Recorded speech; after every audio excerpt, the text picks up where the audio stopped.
Moi, c'est Solène du compte Instagram, Ravelry, YouTube et du blog Gris Mouton. On se retrouve aujourd'hui pour l'épisode numéro 36 de mon podcast consacré au tricot et un petit peu à la couture. Ça fait un petit moment que j'ai pas enregistré, j'ai vu l'épisode 35, il remonte au 22 février, donc ça fait à peu près 3 mois et demi. Voilà, j'ai pas très envie de m'étendre sur ma vie perso en ce moment, mais voilà, j'ai traversé des périodes pas très faciles, ce qui explique que j'ai eu envie de moins m'exposer, donc ce qui a été aussi le cas sur Instagram. J'ai beaucoup moins posté, j'ai pas tourné de vidéos de podcast. Et aussi, j'ai beaucoup moins, enfin, j'ai eu des grosses périodes où j'ai pas tricoté pendant presque un mois. Et j'ai eu plusieurs périodes comme ça. Des fois, c'était quelques jours, quelques semaines. Voilà, donc ce qui explique que j'avais pas non plus de choses à vous présenter.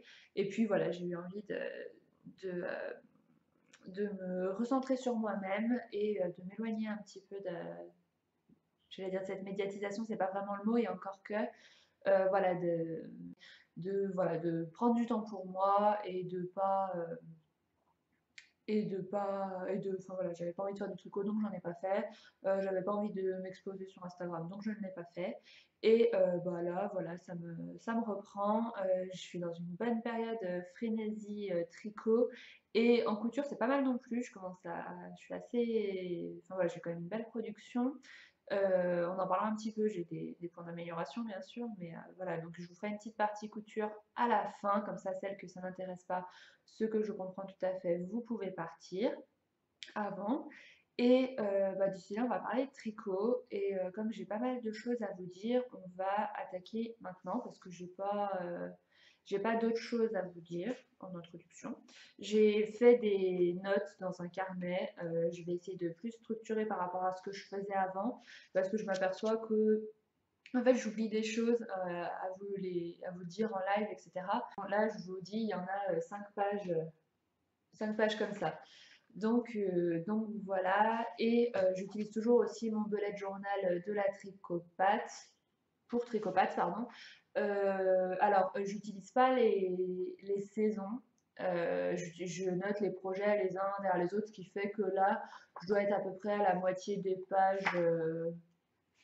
1, 2, 3, 4. Ouais, il me reste 4 pages pour l'hiver, donc j'ai utilisé un tout petit peu plus de la moitié des pages pour l'hiver.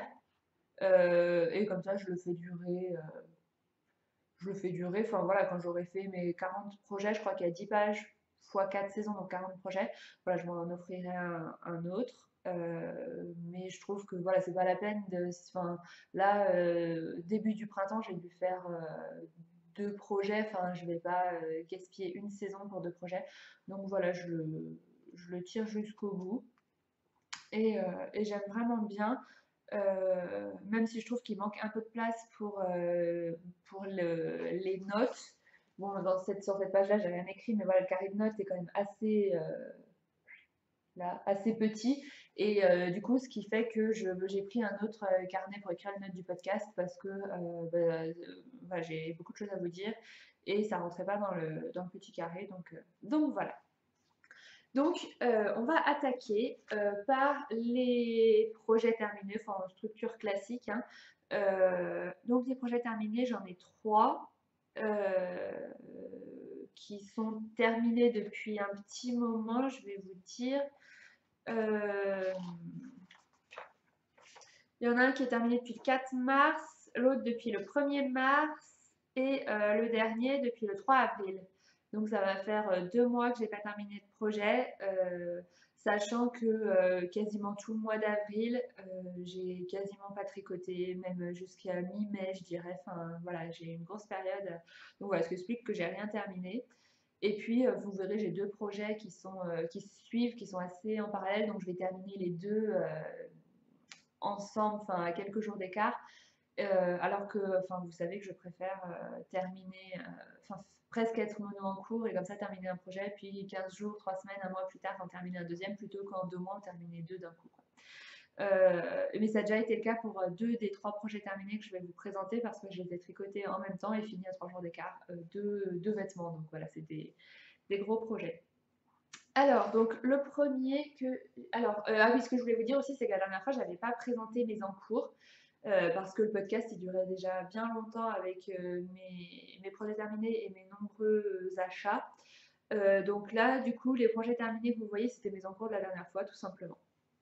Voilà. Alors, le premier, je ne fais pas durer le suspense plus longtemps, c'est le pull, pardon, le pull Oxalis de Marie-Amélie Design, avec un fil, j'ai pas... Oui, ah oui, j'ai des fils que j'ai pas rentrés, pas coupés, je vous expliquerai pourquoi après. Alors, donc c'est un pull de Marie-Amélie Design, que j'ai tricoté en taille 105 pour moi, sachant que Marie-Amélie préconise un échantillon, impose non, mais enfin il faut pour ce pull un échantillon de 26 mailles. Marie-Amélie elle tricote en 3,5 pour avoir un échantillon de 26 mailles, et moi j'ai réussi à avoir un échantillon de 26 mailles mais en 3,25. Donc du coup, ça fait longtemps que j'ai terminé, mais il me semble qu'il fallait quelque chose comme 5 cm d'aisance positive. Et du coup, moi, ça correspondait à la taille 105.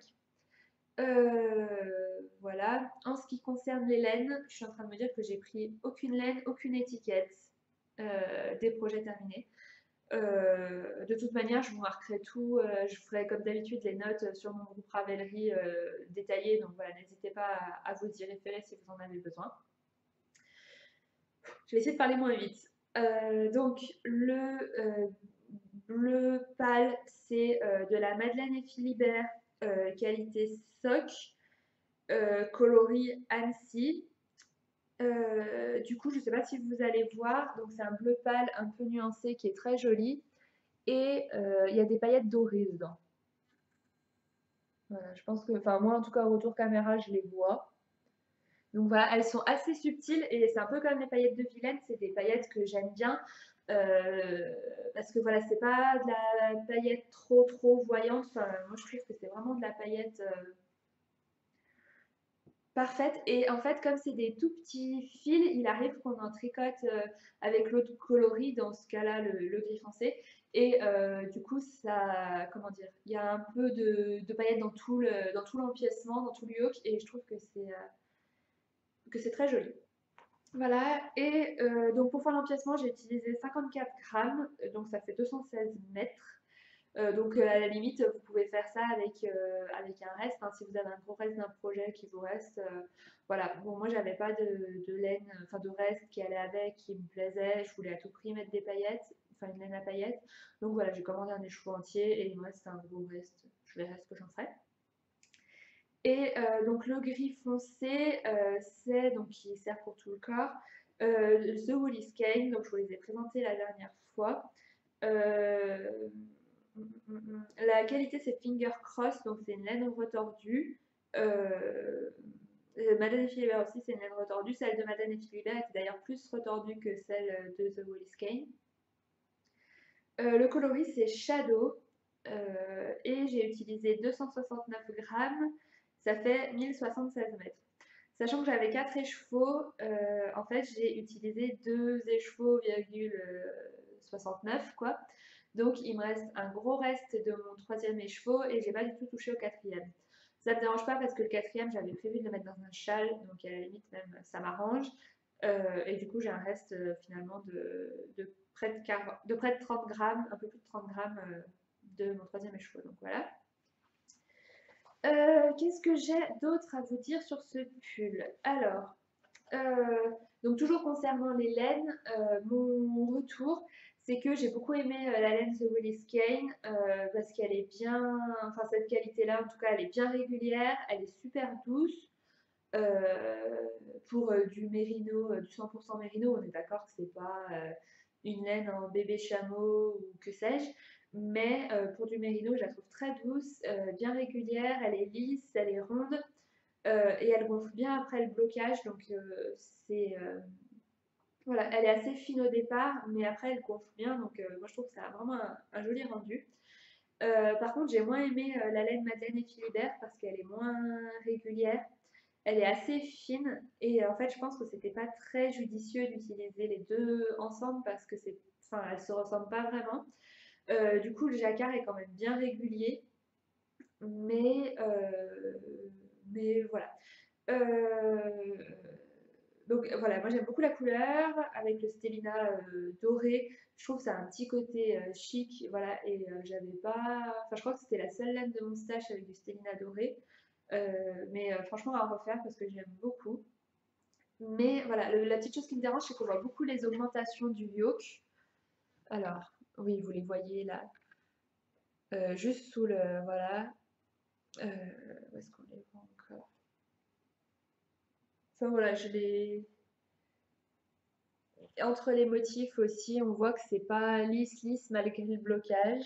Je sais pas ce que vous voyez, mais voilà, on voit un petit peu que c'est, voilà, donc c'est un petit peu dommage. Et dans le dos là, voilà, ouais, là dans le dos on le voit, hein. Voilà.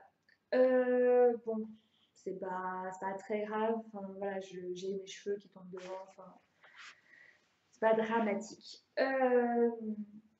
Alors, j'avoue que j'étais un petit peu stressée par ce pull parce que ma seule expérience en jacquard, c'était le Babiat que je viens de jeter là, avec la mort dans l'âme. Mais du coup, je ne sais pas si vous en rappelez, mais je l'avais tricoté et c'était trop serré, du coup, le jacquard gondolait. Et au blocage, j'avais tiré dessus pour bien l'aplatir et du coup, il était 3 fois trop grand.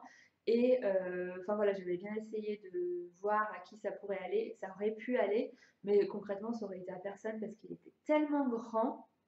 Enfin, il aurait fallu une tête de géant, quoi.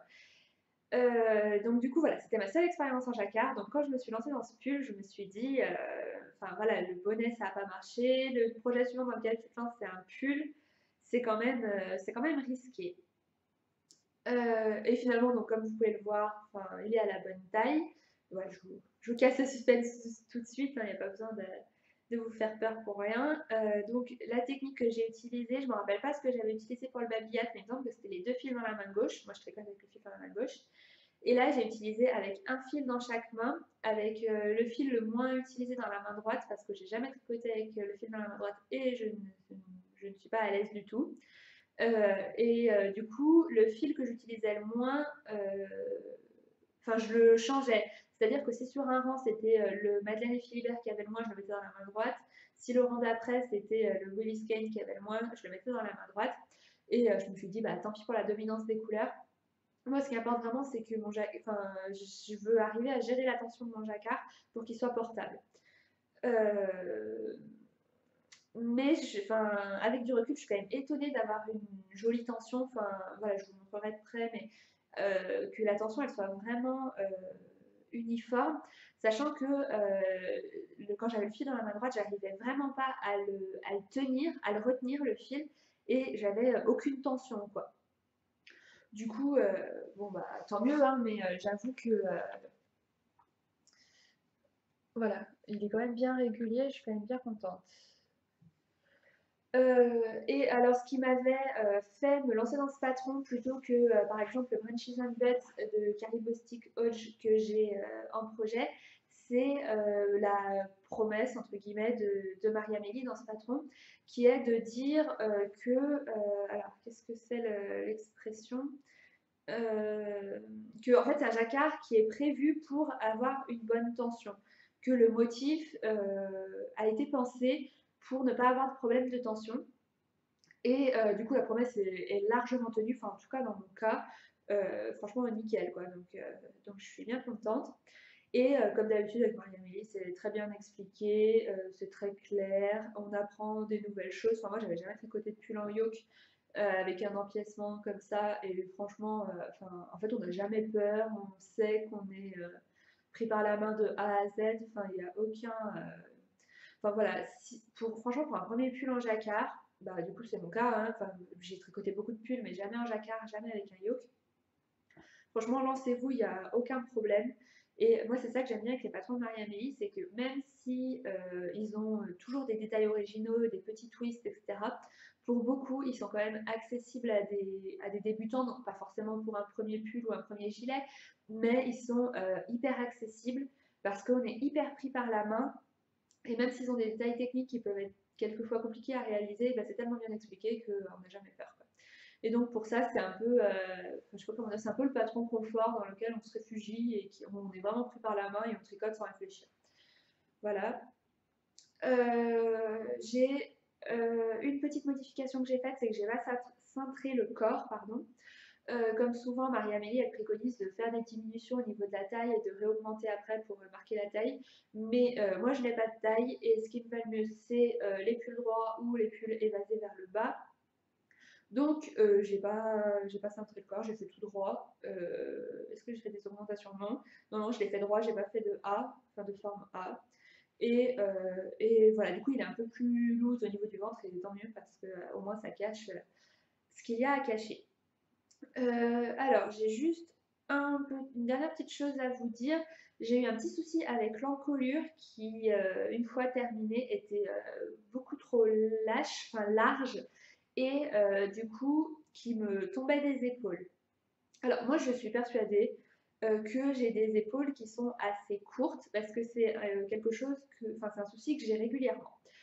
Euh, mais là, en l'état, je l'ai porté une fois pour une soirée quand ma copine Irbis était venue boire un coup chez moi un soir. Et en fait, à la fin de la soirée, je pétais un câble, quoi. C'était pas du tout agréable à porter.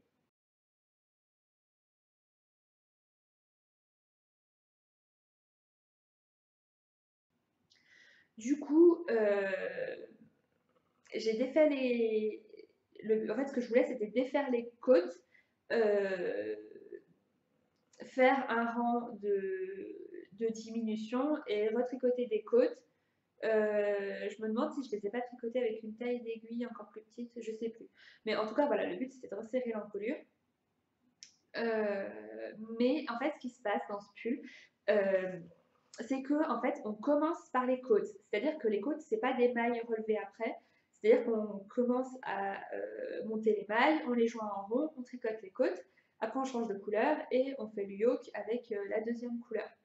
Du coup, à défaire, honnêtement, ça a été la grosse galère. Euh, je voulais pas trop taper dans ma laine qui me restait parce que comme il me restait un écheveau et 30 grammes, je me suis dit bah tu peux quand même en faire un truc sympa donc autant ne pas trop en utiliser. Mais en fait au bout d'une heure à essayer de défaire le rang de montage, j'ai coupé le rang de montage et je me suis dit bon je perds l'équivalent du rang de montage.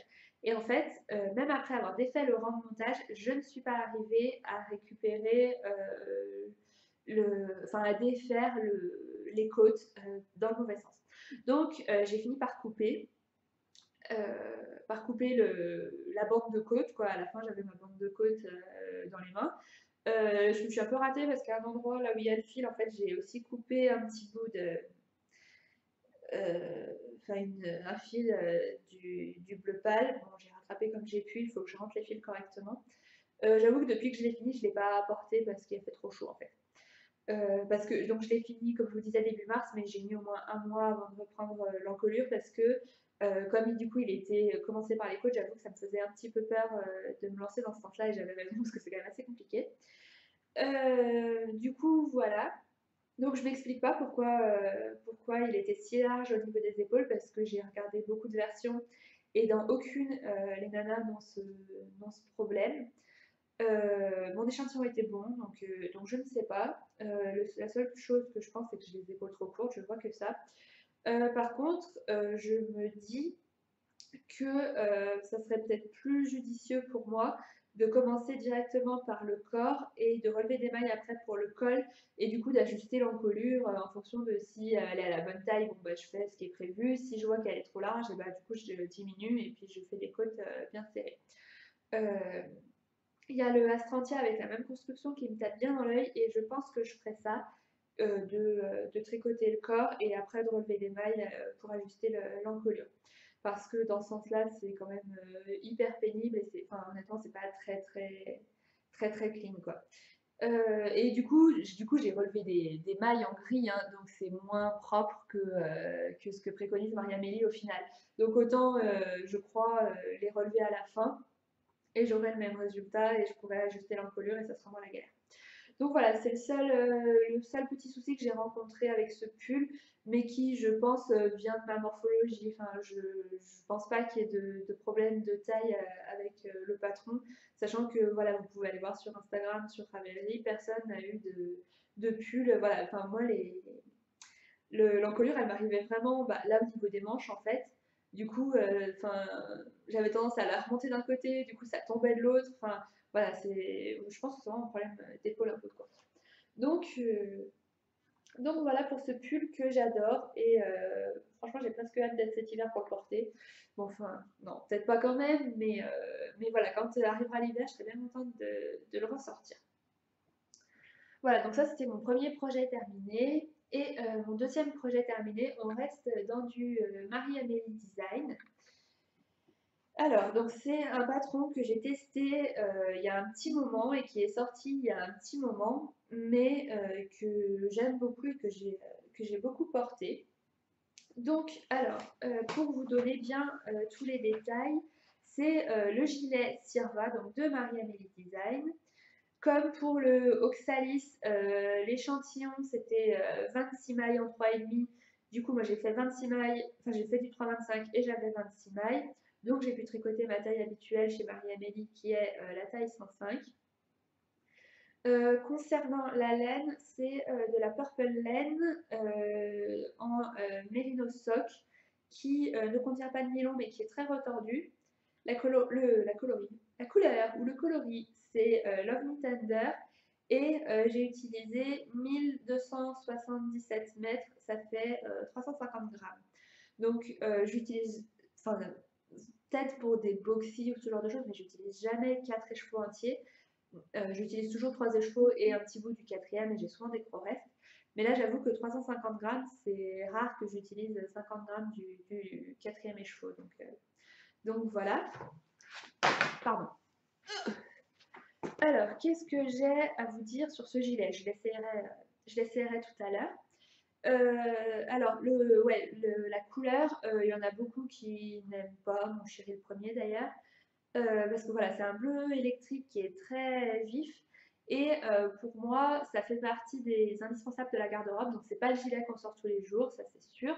Mais moi, je porte beaucoup de bleu et je trouve que ça va. Enfin, du coup, ce gilet va très bien s'assortir avec ma garde-robe. Enfin, là, vous voyez, j'ai une marinière et un pantalon noir. Bon, d'ailleurs, je peux vous faire l'essayage maintenant, hein, tant qu'on y est. Et je pense que voilà, ça va bien. Voilà, enfin moi je trouve que ça va bien. Donc, euh, donc voilà. Donc on a la torsade là ah, j'arrive pas à vous montrer. Qui est magnifique. Donc en fait c'est une torsade mais qui est un peu. Il y a des jetés dedans, donc ça fait un motif de dentelle comme ça qui est très joli. On a le point texturé sur le corps qui est très joli. Et les manches sont en jersey en vert, mais rassurez-vous, on les tricote sur l'envers pour les tricoter à l'endroit. Et c'est les fameuses manches de Marie-Amélie qui sont un petit peu bouffantes. Donc voilà, ça on en reparlera tout à l'heure des manches. Voilà, alors mon ordi a planté, a stoppé l'enregistrement, je ne sais pas pourquoi. Voilà, donc j'étais en train de vous dire on reparlerait des manches tout à l'heure. Alors, en ce qui concerne la laine Purple Laine, qui est très retordue, en soi, c'est pas mon style parce que vous savez que je préfère largement la single, mais j'ai quand même beaucoup aimé la tricoter. Par contre, ce qui me dérange un petit peu, c'est qu'il y avait quelques endroits de mon teint qui étaient très blancs et en fait qui se sont retrouvés en plus pile poil sur le devant du gilet, donc je trouve que c'est quand même un peu dommage. Voilà, bah vous voyez par exemple typiquement ici, non ça c'est une bourre, pardon, ici, oh décidément, ici, ici, enfin voilà, si quand même ça se voit un petit peu. Après, c'est pas dérangeant, personne va avoir le nez dessus en disant ah là il y a un point blanc, la laine elle était mal teinte. Enfin voilà, ça se voit un petit peu, mais bon, voilà. Ensuite, bah, j'ai rien de particulier à dire sur ce patron. J'ai beaucoup aimé le tricoter. c'est un peu le challenge technique comme on en a besoin un peu parfois parce que voilà, la construction est assez particulière. C'est pas une construction vue partout. Clairement, c'est pas adapté à un débutant qui tricoterait son premier gilet, mais voilà, des fois on a besoin d'un peu de challenge et comme je le disais tout à l'heure avec Marie-Amélie, on n'a pas peur de se lancer. Donc voilà, j'ai beaucoup aimé tricoter ce gilet. Et ce que je voulais vous dire, c'est que j'ai eu un petit souci avec les manches, c'est que j'ai mal lu le patron. Alors, il me semble qu'on a été plusieurs testeuses dans ce cas-là.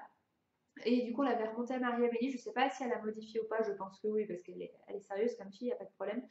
J'avoue que j'ai pas regardé la version finale, voir ce que ça donnait. Mais du coup, moi, mes manches sont plus bouffantes que ce que vous aurez dans le patron final. Parce que j'ai mal lu. En gros, j'ai fait deux diminutions. Enfin voilà, quand on commence la manche, quoi. Enfin, je sais plus si c'était une toutes les 5 cm ou quelque chose comme ça. Et après, j'ai tricoté droit et à la fin, j'ai diminué comme elle me disait. Et au moment d'essayer ma manche, je me dis, mais le poignet est super large. Donc, je regarde les explications. Et en fait, j'avais pas suffisamment diminué la manche. Et du coup, j'avais vraiment pas eu envie de tout refaire. Donc, j'ai fait un deuxième tour de diminution pour refitter le poignet avant de faire les côtes. Et voilà. Et du coup, mes manches sont plus larges que celles que vous aurez. Après, le style manche bouffante, je sais qu'il y en a qui n'aiment pas. Et c'est vrai que c'est un petit twist supplémentaire, mais c'est très facile de faire des manches lambda en faisant des diminutions tous les X rangs et en essayant régulièrement pour voir si elles sont pas trop larges ou pas trop fitées. Donc voilà, moi j'aime vraiment beaucoup ce gilet et je l'ai beaucoup porté. Je l'ai beaucoup porté depuis qu'il est terminé. Franchement, je l'adore. Donc voilà. Et ah oui, là, petite chose que je voulais vous dire, donc le point texturé, il est devant et sur le dos, mais il se fait sur les rangs envers et il est vraiment pas compliqué et il rend vraiment très bien. Donc voilà pour ce gilet. Voilà, donc je me suis changée et j'ai mis mon troisième projet terminé. Et en fait, je me suis aperçue que j'ai oublié de vous essayer le Oxalis, donc je vais parler de ce projet et puis je vous montrerai à la fin le Oxalis porté, ce qu'il donne. Je suis désolée, c'est un petit peu décousu, mais bon, je pense que c'est mieux que ce soit un petit peu décousu et que vous voyez comment tombe le pull plutôt que vous ne le voyez pas. Donc voilà, donc ce gilet, vous l'avez toutes reconnu, c'est le Lady Mademoiselle dans de Lyon de Elong Americana que j'ai tricoté dans le cadre du CAL organisé par Que font mes mains.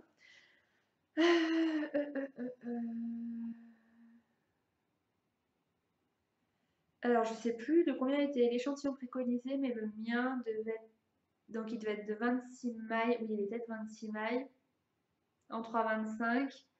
Et moi, je devais avoir quelque chose genre 25 mailles. Et du coup, j'ai tricoté la taille 95. Il me semble que c'est ça. Concernant la laine, c'est Martin Slab Comfy Merino. Donc c'est un merino retordu. Le coloris c'est Stormy et j'ai utilisé 326 grammes et ça fait 1304 mètres. Je ne sais pas si vous en rappelez, c'est la laine que j'avais achetée chez Lanae au mois de février à Grenoble quand on avait fait une expédition avec les tricopines lyonnaises pour aller voir ce qu'on réalisait. La Martin Slab, je l'ai vraiment beaucoup aimée, même si c'est une laine retordue. En fait, je m'aperçois que en fait, finalement, retordu, single, maintenant j'aime beaucoup les deux. Non, j'ai quand même un amour supplémentaire pour la single, mais en fait, je m'aperçois que la retordue, j'aime beaucoup la tricoter. Enfin, je sais pas comment dire. C'est des sensations différentes en fait, et j'aime les deux. Voilà. Présenter comme ça fait un peu bizarre, mais voilà. Et ce que j'ai bien aimé, c'est la couleur qui est quasi unie. Donc, ça fait un gilet qui est hyper, comment, hyper neutre, hyper basique. Enfin, en plus, il est gris, donc il est vraiment passe-partout. Et ce que je vous disais, voilà, la texture de la laine que j'ai vraiment beaucoup aimé. Alors, concernant le modèle, j'ai pas mal de choses à dire, malheureusement, qui sont pas toutes hyper positives. La première chose, c'est que donc j'aime toujours pas tricoter des vêtements en bottom-up. Là, dans ce patron, le point pissenlit nécessite d'être tricoté en bottom-up. Je vous le montre, enfin, tout le monde le connaît, mais voilà. Donc, on n'a pas le choix. Si on veut faire ce point, on est obligé de tricoter en bottom-up. Donc, ça, je le savais avant de partir. Donc, pas de problème, je vais tricoter du bottom-up. Voilà, enfin, pour ce point, je suis prête à ce sacrifice. Sauf que dans le cas de ce gilet, enfin, pas dans le cadre de ce gilet, dans tous les bottom-up d'ailleurs, c'est très difficile d'ajuster la longueur parce qu'on ne peut pas l'essayer. Et ce qui a posé comme souci sur le mien, c'est que comme j'ai pas pu l'essayer, j'ai mal ajusté la longueur et il aurait fallu soit qu'il soit plus court, soit que j'ai fait du départ une taille plus grande et après des diminutions à la taille pour caser mes hanches. Parce que finalement, c'est un gilet droit et moi, j'ai des hanches qui sont assez développées. Je suis une morphologie en A, ce que je vous disais tout à l'heure. Et en fait, il aurait fallu soit que le gilet arrive au-dessus des hanches, soit qu'il parte en évasé après pour pouvoir le fermer en bas. Parce que là, clairement, qu'on se le dise, là, je suis loin, loin, loin. Enfin voilà, faut que vraiment que je tire, mais non, quoi. Enfin, je peux pas fermer le bas. C'est pas beau, quoi. Il en manque pas mal. Donc voilà, et pourtant j'avais pris ma taille en tour de poitrine, donc c'est que j'ai pas une morphologie qui est droite et du coup j'aurais dû réfléchir parce que ça ne pouvait pas aller. Et l'autre problème pour moi c'est l'encolure, c'est-à-dire que si je ne ferme pas les deux boutons comme je le fais là, c'est un peu comme celui de Tricot Louloute, c'est le côté qui tient. Ça, voilà, ça tombe comme ça avec l'envers qui est pas forcément qui est moins joli que l'endroit, hein, comme dans tous les tricots, et j'aime moins. Du coup, je le porte avec les deux boutons fermés en haut comme je viens de vous le montrer. Mais c'est pas vraiment mon style. Mon style, ça va être soit de le porter tout fermé, mais dans ces cas, je ne peux pas parce que mes hanches ne passent pas, soit de le porter tout ouvert, mais avec ça qui est pas très beau. Du coup, je me dis que la seule option, c'est de le porter ouvert parce que pour modifier les hanches, ça va pas être possible. Du coup, j'hésite à faire comme on fait Que font mes mains et Tricot Louloute, c'est-à-dire de lui faire un col en V. Donc, Que font mes mains avait eu l'intelligence de réfléchir avant et l'a fait pendant le tricotage. Et sinon, j'ai vu que Tricot Louloute l'avait fait après coup. Donc, en fait, ça lui a nécessité de tout défaire jusque sous les selles quasiment, enfin au niveau du raglan. D'abord, il faut défaire la patte de boutonnage, découdre les boutons, défaire du coup ce que je vous disais jusqu'au raglan, et après reprendre le bord en faisant des diminutions. Donc ça demande quand même pas mal de boulot, qu'on se le dise, surtout que le raglan, c'est pas la partie la plus agréable à faire parce que, comme vous le savez sûrement, on tricote les manches à part et après on joint tout ensemble. Du coup, c'est assez. Enfin, ça tire partout, c'est pas l'étape la plus agréable. Et enfin voilà, j'ai un peu la flemme, c'est un peu comme le Oxalis, hein, le temps que j'ai mis pour le reprendre.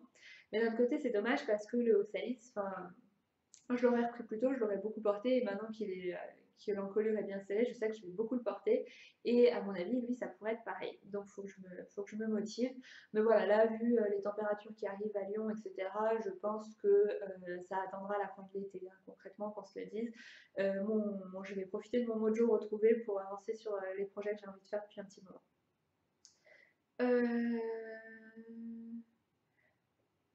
Les boutons, oui, ce sont des petits boutons. J'ai pris une chaise que j'ai eue pour mon anniversaire et qui n'est pas du tout pratique parce que elle n'est pas plate et du coup pour me lever c'est très pénible. Je changerai la prochaine fois. Donc c'est des petits boutons sur pied. Fais le point. Voilà, qui ont un pied voilà, à paillettes, donc ils sont en plastique, hein, que j'ai trouvé dans une mercerie dans le village de mes beaux-parents, mais j'en ai vu genre à l'atelier de la création, enfin c'est assez classique finalement comme bouton, et j'en ai vu J'en ai vu à plusieurs endroits, donc je pense que vous les retrouverez facilement. Il me semble que c'était assez cher, c'était à près de 2 € le bouton quand même. Mais bon, quand on aime, hein. Voilà, alors je vais couper pour vous montrer le Oxalis et puis après on parlera des projets en cours. Donc voilà ce que donne le Oxalis. Donc vous voyez le corps, ce que je vous disais, il est quand même assez ample, mais il est très, très bien pour moi. J'ai l'impression que vous voyez du pooling, mais franchement il n'y en a pas, en vrai. Les manches elles sont assez fitées, mais c'est ce que j'aime, mais elles sont fitées sans que ça écarte les mailles, quoi. Ça reste bien joli. Et finalement, vous voyez l'encolure. Bon, j'ai gardé ma marinière dessous, donc c'est pas très joli, mais elle est. Non, c'est dans l'autre sens. J'arrive pas à m'habituer au fait que ce soit inversé avant, ça l'était pas. Vous voyez, voilà, l'encolure, elle est dégagée, mais elle tombe plus des épaules. Elle est, voilà, comme ça, elle est parfaite maintenant que je l'ai reprise. Et dans le dos, je sais pas ce que vous voyez, mais voilà, elle est un petit peu. Bah forcément, c'est un yoke, donc elle est un petit peu ronde, donc elle est un peu arrondie aussi dans le dos, mais je trouve ça très joli. Voilà. Et voilà. Et en termes de longueur, on est bien. C'est une longueur, moi, que j'aime beaucoup, qui est parfaite. Les manches aussi, pas trop longues, pas trop courtes. Et ce que j'aime bien, c'est le fait que ça. Comment dire? Qu'il y ait un petit peu de matière ici, que ça fasse un peu boxy, même si là, les manches tombent pas. Enfin voilà, il n'y a pas de démarcation, on voit pas où les manches commencent, mais sachant qu'elles commencent genre un ou deux rangs après le dernier motif de jacquard. Donc en soi, oui, elles sont assez tombantes, quoi. Mais j'aime beaucoup. Donc voilà pour le Oxalis. Voilà, donc on passe maintenant aux encours. Donc le premier encours que je vais vous présenter, c'est un peu un encours qui est ressorti du placard.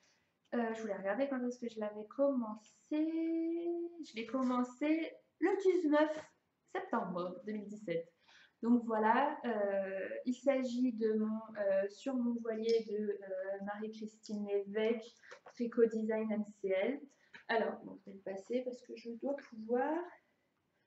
Donc bon, ça fait au moins 2 mois que je ne l'ai pas avancé, mais bon, c'était pour comme je compte le continuer, voilà, vous faire un petit état des lieux. La manche elle est fitée, hein. Faut pas que je fasse beaucoup plus de diminution. Elle est fitée, mais les mailles sont pas écartées, donc ça va. Mince, j'aurais dû mettre ça autour, bon, c'est pas grave.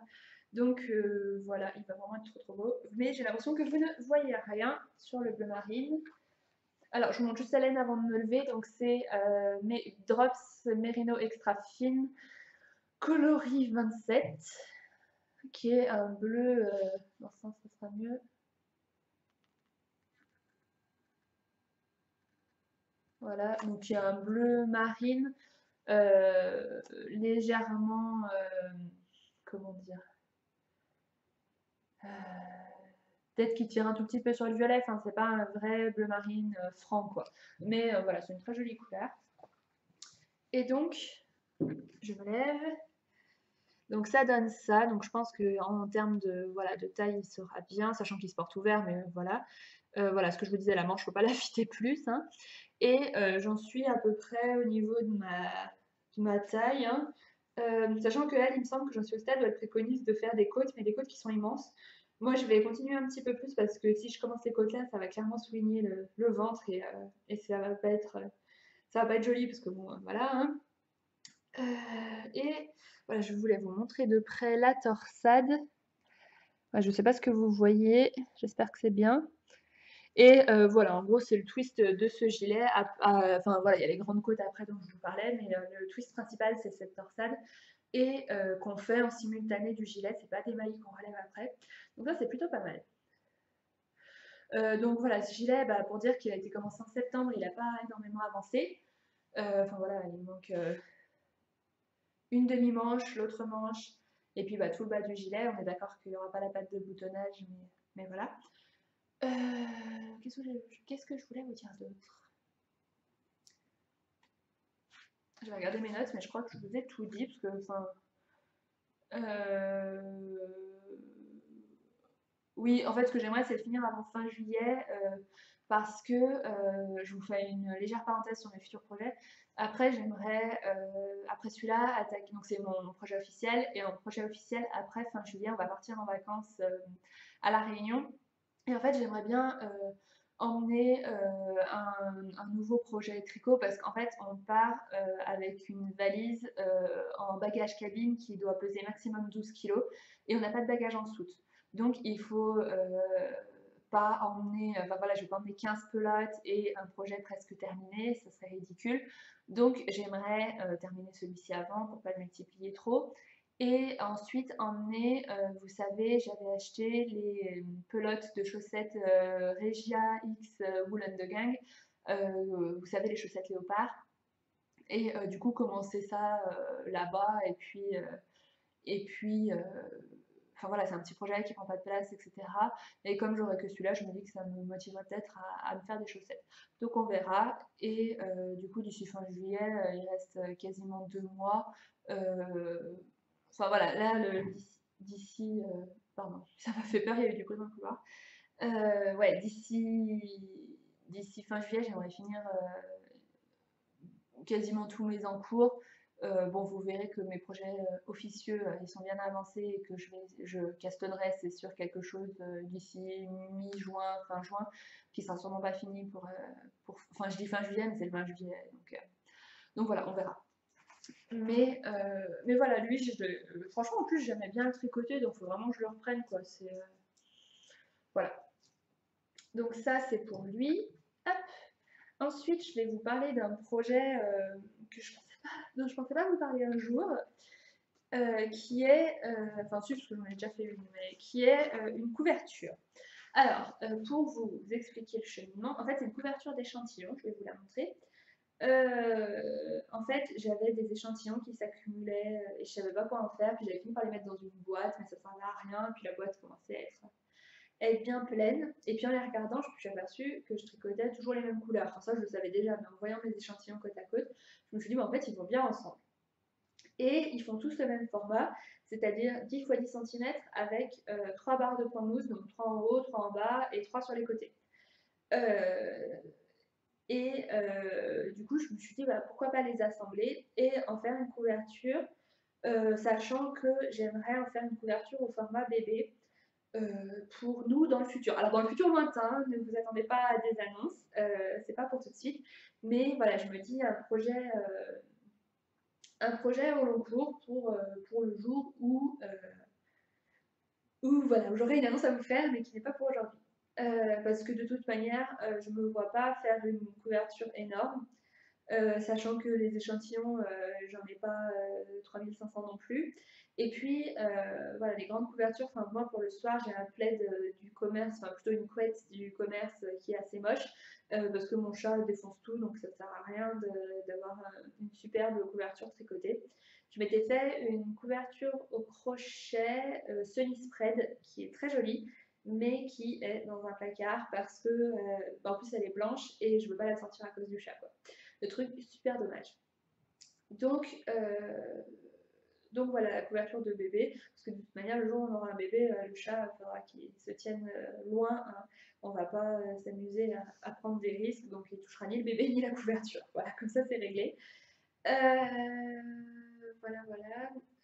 Donc ce que je vous disais, c'est que oui, j'ai pas 5000 échantillons pour faire cette couverture. Ce que j'aimerais, c'est la faire environ de 9 x 9 carrés, sachant que mes échantillons ils font un tout petit peu plus de 10 cm, ça ferait 90 par 90. J'ai regardé un peu sur le net et c'est ce qui semble pas mal comme taille pour une couverture bébé. Donc 9 x 9, il faut 81 échantillons. Concrètement, j'ai pas 81 échantillons qui sont dans le camel de couleur que j'ai choisi, c'est-à-dire bleu, gris et camel. Donc je fais des échantillons de reste. Donc certains en jersey tout simple, il y en a d'autres où je fais des points fantaisie. Il me semble qu'il y en a un où j'ai repris par exemple le point du Dent de Lion, du Lady Mademoiselle dans le Dent de Lion, etc. Voilà, ceux-là ils ont moins de ils ne vont pas être mesurés, donc on peut faire des fantaisies entre guillemets. Voilà. En ce qui concerne l'assemblage, je vais le faire enfin j'ai commencé, je le fais au crochet par des mailles coulées sur l'arrière. Et je pense que du coup je la doublerai avec un tissu pour que ce soit doux pour le bébé et puis joli. Alors le seul truc, et après je vous la montre, le seul truc chiant, c'est que, enfin c'est quand même un projet qui est, enfin qui est en dents de scie. Des fois il me motive vachement parce que je me dis que ça va vite, etc. Puis d'un autre côté je me dis ouais, mais d'un autre côté t'as pas de bébé, et c'est pas, enfin ça va pas être dans l'immédiat que je vais en avoir un. Du coup, voilà, des fois j'en fais, des fois j'en fais pas. Et le truc chiant, c'est que quand je suis plus motivée, bah, je laisse des échantillons en cours de route qui sont pas finis. Donc ça me monopolise un câble et des aiguilles 3,5 que je peux facilement enlever, mais voilà. Et il faut vraiment que je fasse l'effort de ouais, je suis plus motivée, mon échantillon ça prend pas longtemps, donc je le termine. Et après, je récupère mes aiguilles, mon câble, et puis si j'ai envie de la laisser de côté pendant 3 mois, ce qui est en train de lui arriver, et ben je la laisse de côté pendant 3 mois, et voilà. Et par contre, pour l'assemblage, je ne me mets pas de pression, je ferai quand j'en ai plusieurs, et sachant que je veux respecter un ordre, comment dire, j'ai fait sur Evernote, donc moi j'utilise Evernote, c'est une application pour écrire des notes en fait, hein, avec des carnets comme ça, bah, j'ai un carnet tricot, un carnet couture, un carnet pour les choses de la vie quotidienne, etc. Et en fait j'ai créé un tableau de 81 cases, donc de 9 par 9, et j'ai écrit en fonction des restes que j'ai ou des échantillons que j'ai déjà tricotés, euh, j'ai écrit voilà, l'agencement pour que ce soit harmonieux. J'aurais pu le faire sur Excel, etc. Mais là, ça a l'avantage d'être pouvoir être consulté sur mon ordinateur et sur mon téléphone, que j'ai quand même partout avec moi. Donc, donc c'est pour ça que l'assemblage, bah, des fois, il va me manquer le carré, enfin l'échantillon au milieu, et j'ai tous ceux du tour, mais j'ai pas celui du milieu, donc je peux pas faire l'assemblage. Donc c'est pour ça l'assemblage, ça va assez vite, je le ferai après. Ce qui va être plus chiant, c'est de rentrer les fils, hein. Donc je vous la montre si j'y arrive. Donc là, il me reste à assembler bah, l'échantillon, vous l'avez reconnu, de mon Winterfell dont on parlera après. Et ce que je vous disais, l'échantillon en cours, là c'est un échantillon en poinderie avec de la laine Froufrou et Capucine qui est un peu beige, que vous voyez, une couleur un peu bizarre. Donc voilà, j'ai trouvé que cette couleur elle allait bien au-dessus, donc je l'ai mise. Et qu'est-ce qu'il me reste d'autre comme échantillon à assembler? Ça, c'est l'échantillon d'un futur projet. Ça, c'est un futur projet, hein. Et ça, c'est le futur projet, celui que je ferai après avoir fini tous mes encours. Donc voilà, de ces deux échantillons, on en reparlera tout à l'heure. Est-ce que j'en ai d'autres qui ne sont pas assemblés? Oui. Alors, mince, mon crochet hachu, pardon. Alors, ça, c'est un échantillon de Macintosh en donc gris que j'avais. Donc, c'est un échantillon de reste, ça, que j'ai tricoté volontairement. Ça, c'est aussi un échantillon de reste. C'est de la Mon Chip Shop. C'est une laine que j'avais gagnée dans le cadre du Cal Danzig que m'avait offert un Bion. Et avec, j'ai tricoté les rayures de mon dessinement à mouton que j'adore et que je porte tout le temps. Et il me restait un tout petit reste. Et là, il doit me rester 2 grammes. Donc, je suis vraiment allée au bout de l'écheveau et je suis bien contente. Et ce très beau coloris cannelle sera dans la couverture. Donc, ça, c'est cool. Et j'ai aussi, donc ça, c'est le coloris Annecy de Madeleine et Philibert de mon Oxalis où j'ai fait le point pissenlit dessus, sachant que là je les avais bloqués et tout, mais ils sont tout froissés vu qu'ils sont en boule dans mon sac à projet. Et la couverture, donc elle donne ça. Elle est pas ouais, bien carrée, donc ça va être pénible à vous montrer. Alors, ça c'est The Wallis Cane, la laine de mon Oxalis. Ça c'est les laines du scarabée, c'est la laine de mon Pavement.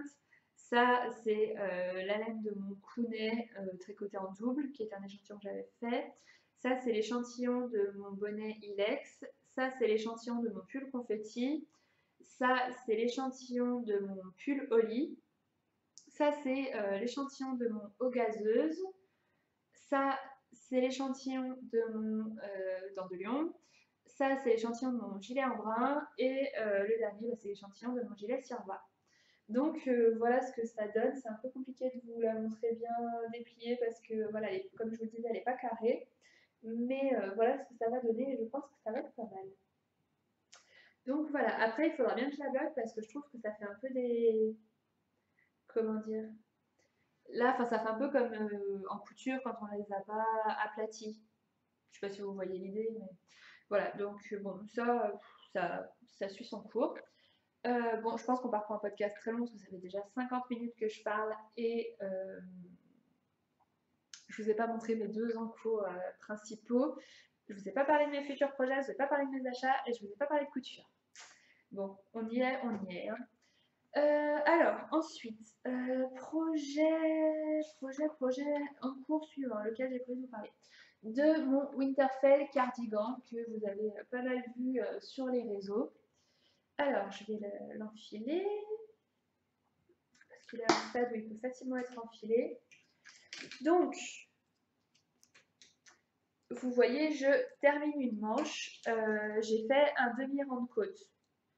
Et c'est pour ça qu'il y a 2 paires d'aiguilles. Et il reste du coup 7 rangs et demi de côte à faire et la manche sera terminée.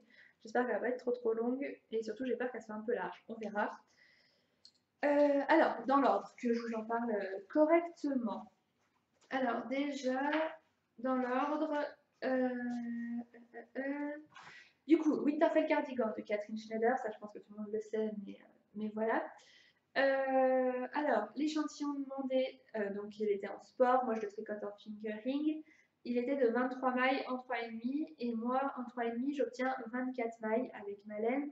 Donc j'ai fait une taille 107,5 pour obtenir un tour de poitrine de 102 et qui correspondra à peu près un peu moins de 5 cm d'aisance. Il me semble que c'est ce que préconise Catherine Schneider. La laine, pas très originale, c'est de la Madeline Tosh Merino Light, donc en single, et le coloris c'est Ink, donc c'est une laine que j'avais achetée au CSF 2015. Non, 2016. Non, parce que 2015, oui, c'était l'année des attentats, j'y étais pas allée. Enfin, j'avais pas prévu d'y aller, rien à voir avec les attentats. Ouais, c'était l'année d'après, donc c'était en 2016, donc ça allait faire 2 ans que je l'avais dans mon stash, quasiment au mois de novembre, là. Enfin, 1 an et demi, du coup. Donc voilà, je vous montre. Donc avec les belles lignes de mailles glissées. Et voilà, et le ink, c'est vraiment une jolie couleur, c'est un beau bleu marine. Voilà, sachant qu'il faudra rajouter la patte de boutonnage, mais je pense qu'en termes de... Donc, si, il se ferme, il y a des boutons. Mais, oui, si, je suis bête. Mais on voit qu'on est bien, enfin voilà, en termes de taille, on va être bien. Et voilà. Donc, qu'est-ce que j'ai à vous dire? Beaucoup de choses.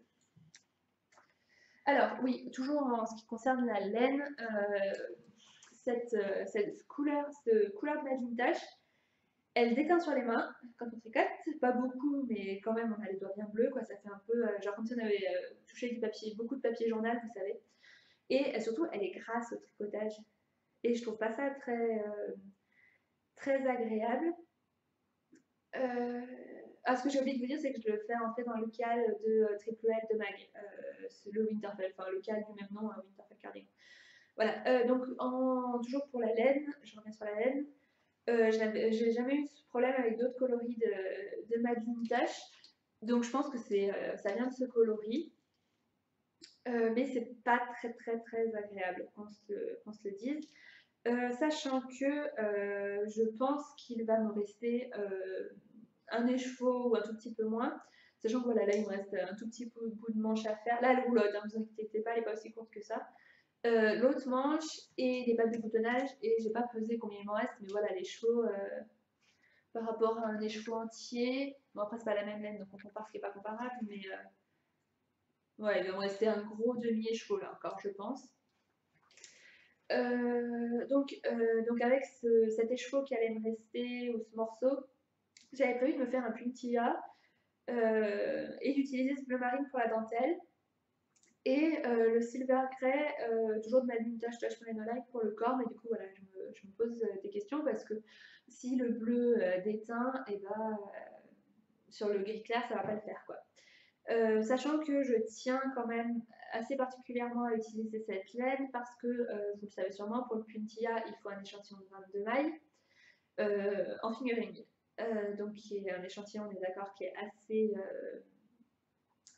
assez difficile à avoir. Donc là, j'ai 24 mailles en 3,5. Je pense que je vais essayer de passer en 3,75. Voilà, sachant que là, le tricot, je trouve qu'il est bien, mais il est, comment dire, pour le drapé que demande un pull boxy comme le puntilla, je pense qu'on peut se permettre d'être un tout petit peu plus. Que le tissu soit un tout petit peu moins, j'allais dire rigide, c'est pas le mot, mais qui soit un tout petit peu plus souple pour qu'il y ait du drapé en fait. Donc je pense que voilà, j'essaierai de faire un échantillon et on verra. De toute manière, un échantillon en 3,75 à Silverfest ira très bien dans ma couverture. Voilà, sinon j'avoue que je l'aurais pas fait parce que comme je l'avais fait en ink, c'est la même laine hein, en soi. Voilà, donc bon, pour le puntier on verra, c'était la grosse aparté. Pour en revenir à la laine, il y a des endroits qui sont un peu fragiles, je trouve. Et j'avais pas eu le cas avec les autres Madeline Touch Merino Light que j'avais tricoté. Et il y en a notamment un à la manche ici.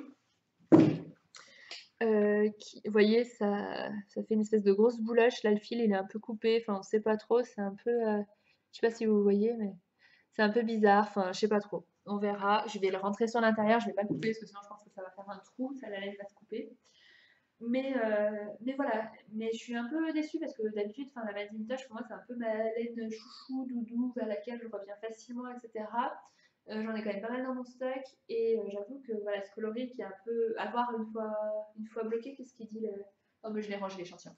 Moi, ce Winterfell cardigan, je trouve qu'il est très comparable au Dents de Lion. En termes de forme, c'est qu'on se dise la même, avec une encolure qui est très près du cou, comme ça. Voilà, je trouve que ça ressemble pas mal. La différence, c'est, et pour moi qui fait tout, c'est la construction en top-down. Donc ça permet l'essayage. Du coup, j'ai pu ajuster la longueur et faire des augmentations pour passer les hanches. Donc j'ai fait 4 augmentations à partir de la taille tous les 5 cm. Donc sur un rang d'augmentation, on en fait 4, donc ça fait 16 augmentations en tout.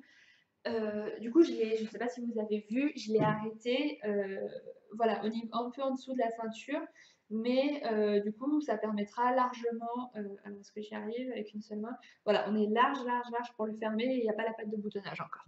Donc voilà, je préfère ça, comme ça je pourrais le porter ouvert ou fermé, enfin on verra quoi. Voilà.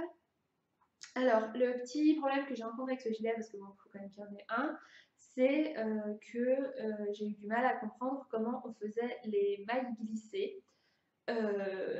Donc Catherine Schneider l'explique en anglais, mais concrètement, un point expliqué, écrit, c'est pas facile à comprendre. C'était aussi le cas pour le Dent de Lion. Où Anna l'explique de manière écrite mais renvoie à une vidéo et clairement c'est beaucoup plus simple de regarder la vidéo. Enfin, en tout cas de mon point de vue, parce qu'après je pense que ça doit convenir à certaines, mais moi je suis très visuelle comme fille, c'est pour ça que je préfère les diagrammes plutôt que les explications écrites pour les dentelles et les vidéos plutôt que les explications écrites aussi pour les points techniques. Donc voilà, elle préconise des vidéos mais genre qui durent 12 secondes et on n'a pas le temps de voir. Et en fait, c'est les filles qui organisent du coup le Cal Winterfell qui m'ont aidée en fait en m'expliquant que c'était comme une torsade où une des deux mailles était glissée et l'autre tricotée en fait. Et une fois qu'elles m'ont expliqué ça, ça a été super simple et j'ai fait des torsades, donc sans aiguille auxiliaire parce que je n'utilise jamais d'aiguille auxiliaire maintenant. Voilà, j'ai fait comme ça pour le corps et franchement c'est passé nickel. Par contre, j'ai un petit décalage d'une maille entre les deux côtés, c'est-à-dire que d'un côté, je commençais la maille glissée et sur l'autre côté, je commençais le rang d'après pour avoir, vous savez, le bon écart entre les deux lignes. Bon, en soi, je ne pense pas que ça se voit, hein, enfin, voilà. Mais je pense que par contre, si j'avais mis une maille de moins entre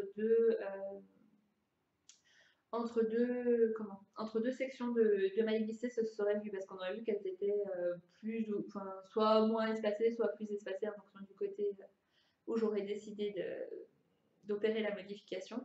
Donc voilà, j'ai fait comme ça. Alors, je vais plus vous en parler de ce point avec la laine, mais bon, tant pis. Vous savez, d'habitude, je tricote un écheveau et je fais une manche, je tricote le deuxième écheveau, je fais l'autre manche et après je termine le corps s'il y a besoin. Là, j'avoue que les écheveaux, je les trouvais assez différents les uns des autres. Donc j'ai décidé d'alterner. Alors j'ai tricoté jusqu'à 10 grammes du premier écheveau. Après j'ai fait des rayures avec les écheveaux 1 et 2. Et ensuite avec l'écheveau 2, j'ai pu terminer le corps et il m'a manqué genre 1 mètre pour rabattre les mailles du troisième écheveau. Du coup, d'avoir fait ça, j'ai pas pu faire les manches au milieu, c'est pour ça que je l'ai fait à la fin.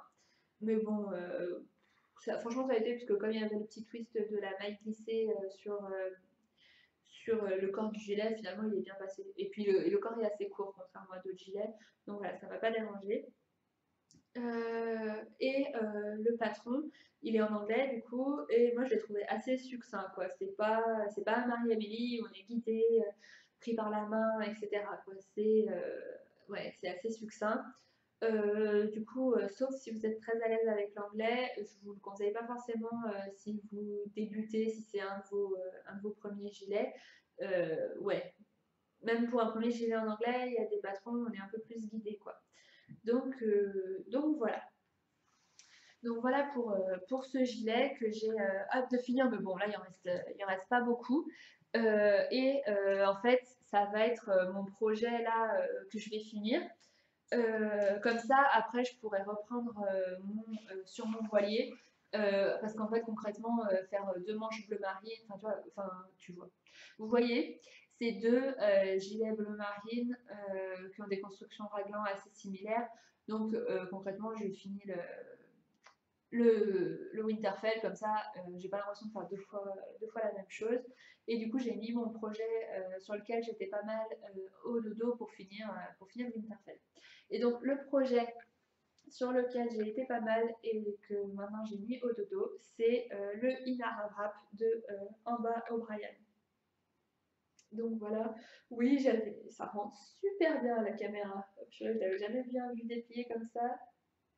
Trop beau! La fille pas du tout modeste. Ah ouais, il rend trop bien. Ah, je suis trop contente. Bah, donc oui, j'avais dit plus de wrap, ça me fatigue et tout, mais on va en reparler, celui-là, il est différent. Alors, donc il a wrap de Amber O'Brien, j'ai pas fait d'échantillon, voilà, la taille est unique, je le fais pour moi bien évidemment. Les laines, donc c'est un set de gradients fait sur mesure pour moi par les laines du Scarabée. Alors, le caramel, c'est le dégradé renard. Non, faut que je monte par l'autre côté. Voilà, je m'approche pas trop parce que, en fait, finalement, vu la taille, comme ça, vous le voyez mieux de loin pour voir en entier. Et l'autre, c'est le dégradé qui s'appelle gris. Donc, dans chaque, il y a 6 couleurs. C'est ça. Et donc, on les reçoit bobinés. Enfin, là, je les ai reçus bobinés. Alors, en fait, j'avais vraiment fait une demande hyper spécifique à Barbara. Oui, si, c'est ça, j'ai eu un doute sur son prénom. Où, en fait, j'avais demandé, en fonction de ce que demandait Amber O'Brien, l'équivalent de 4 écheveaux. Donc, soit 33 grammes de laine par couleur. Donc 33, j'ai 6 couleurs de chaque gradient, donc ça fait 12 couleurs.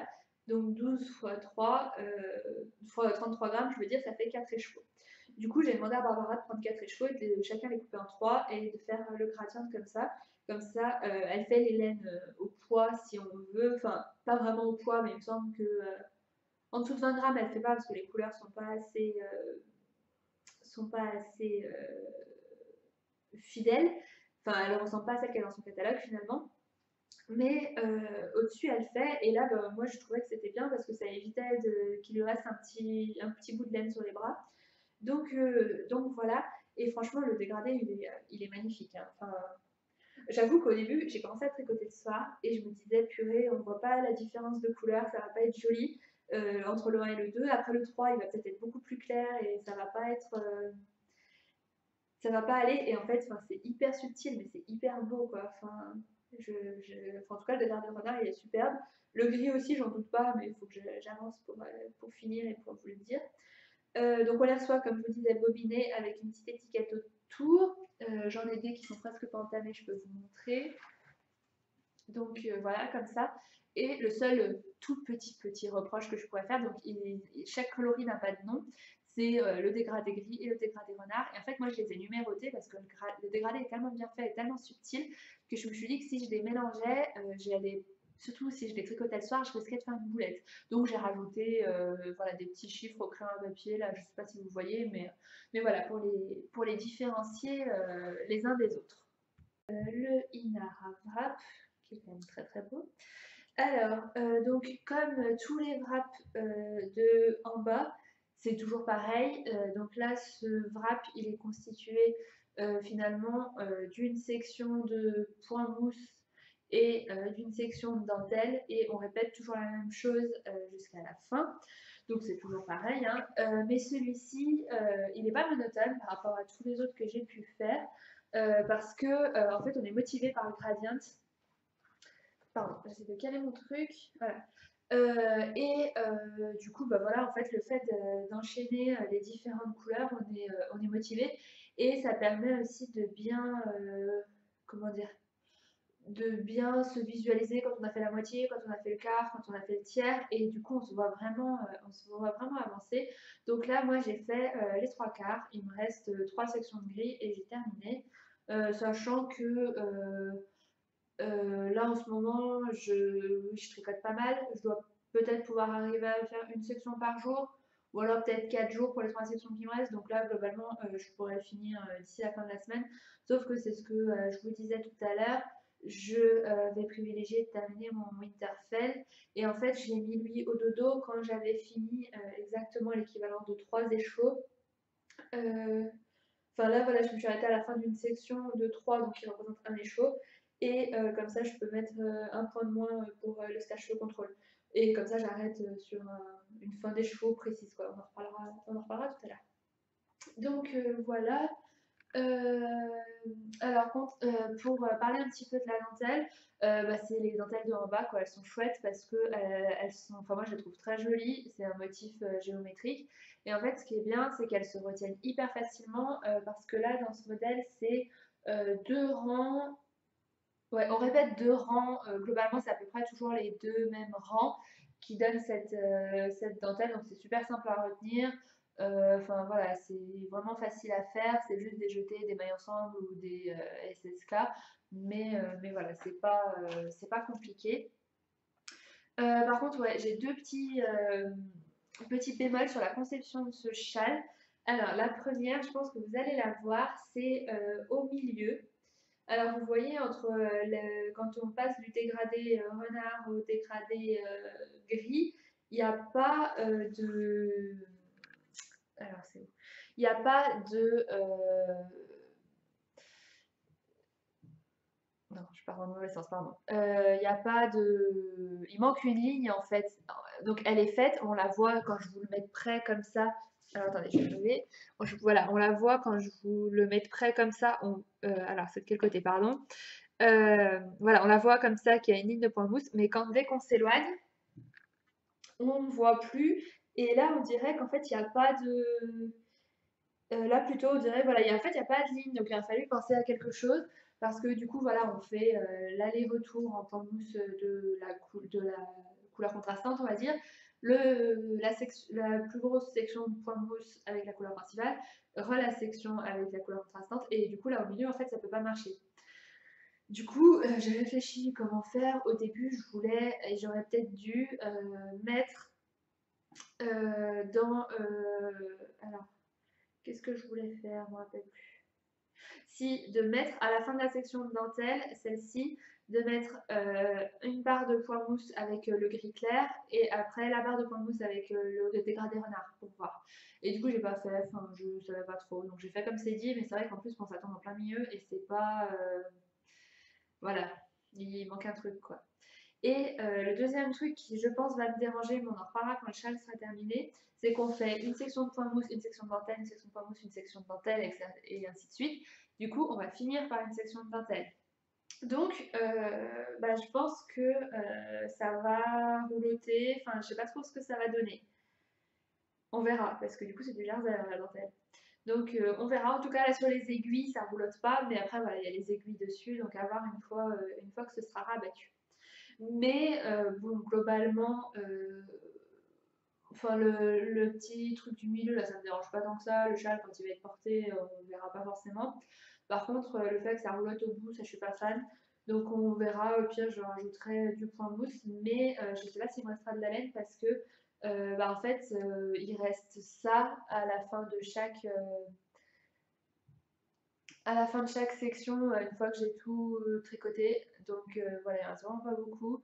Voilà, je les ai mis comme ça avec leur étiquette et un petit élastique à cheveux pour pas les mélanger parce que si je veux m'en resservir, je sais pas pourquoi, mais mettons que je veuille m'en resservir, et je serais contente de, toujours ce que je vous disais tout à l'heure, de connaître l'ordre du dégradé. Donc voilà, je sais pas peser combien il reste, mais franchement sur les 33 grammes, je pense qu'il doit rester 3-4 grammes, enfin 5 grammes à tout casser, mais il en reste vraiment pas beaucoup quoi. Donc voilà, je vous le montre une dernière fois parce qu'il est quand même trop beau et de le voir dans le retour caméra ça me motive trop. Ah ouais, il est quand même trop beau. Donc voilà, je suis bien contente de ce projet. C'est tout ce que j'avais à vous dire. Donc on passe au futur projet.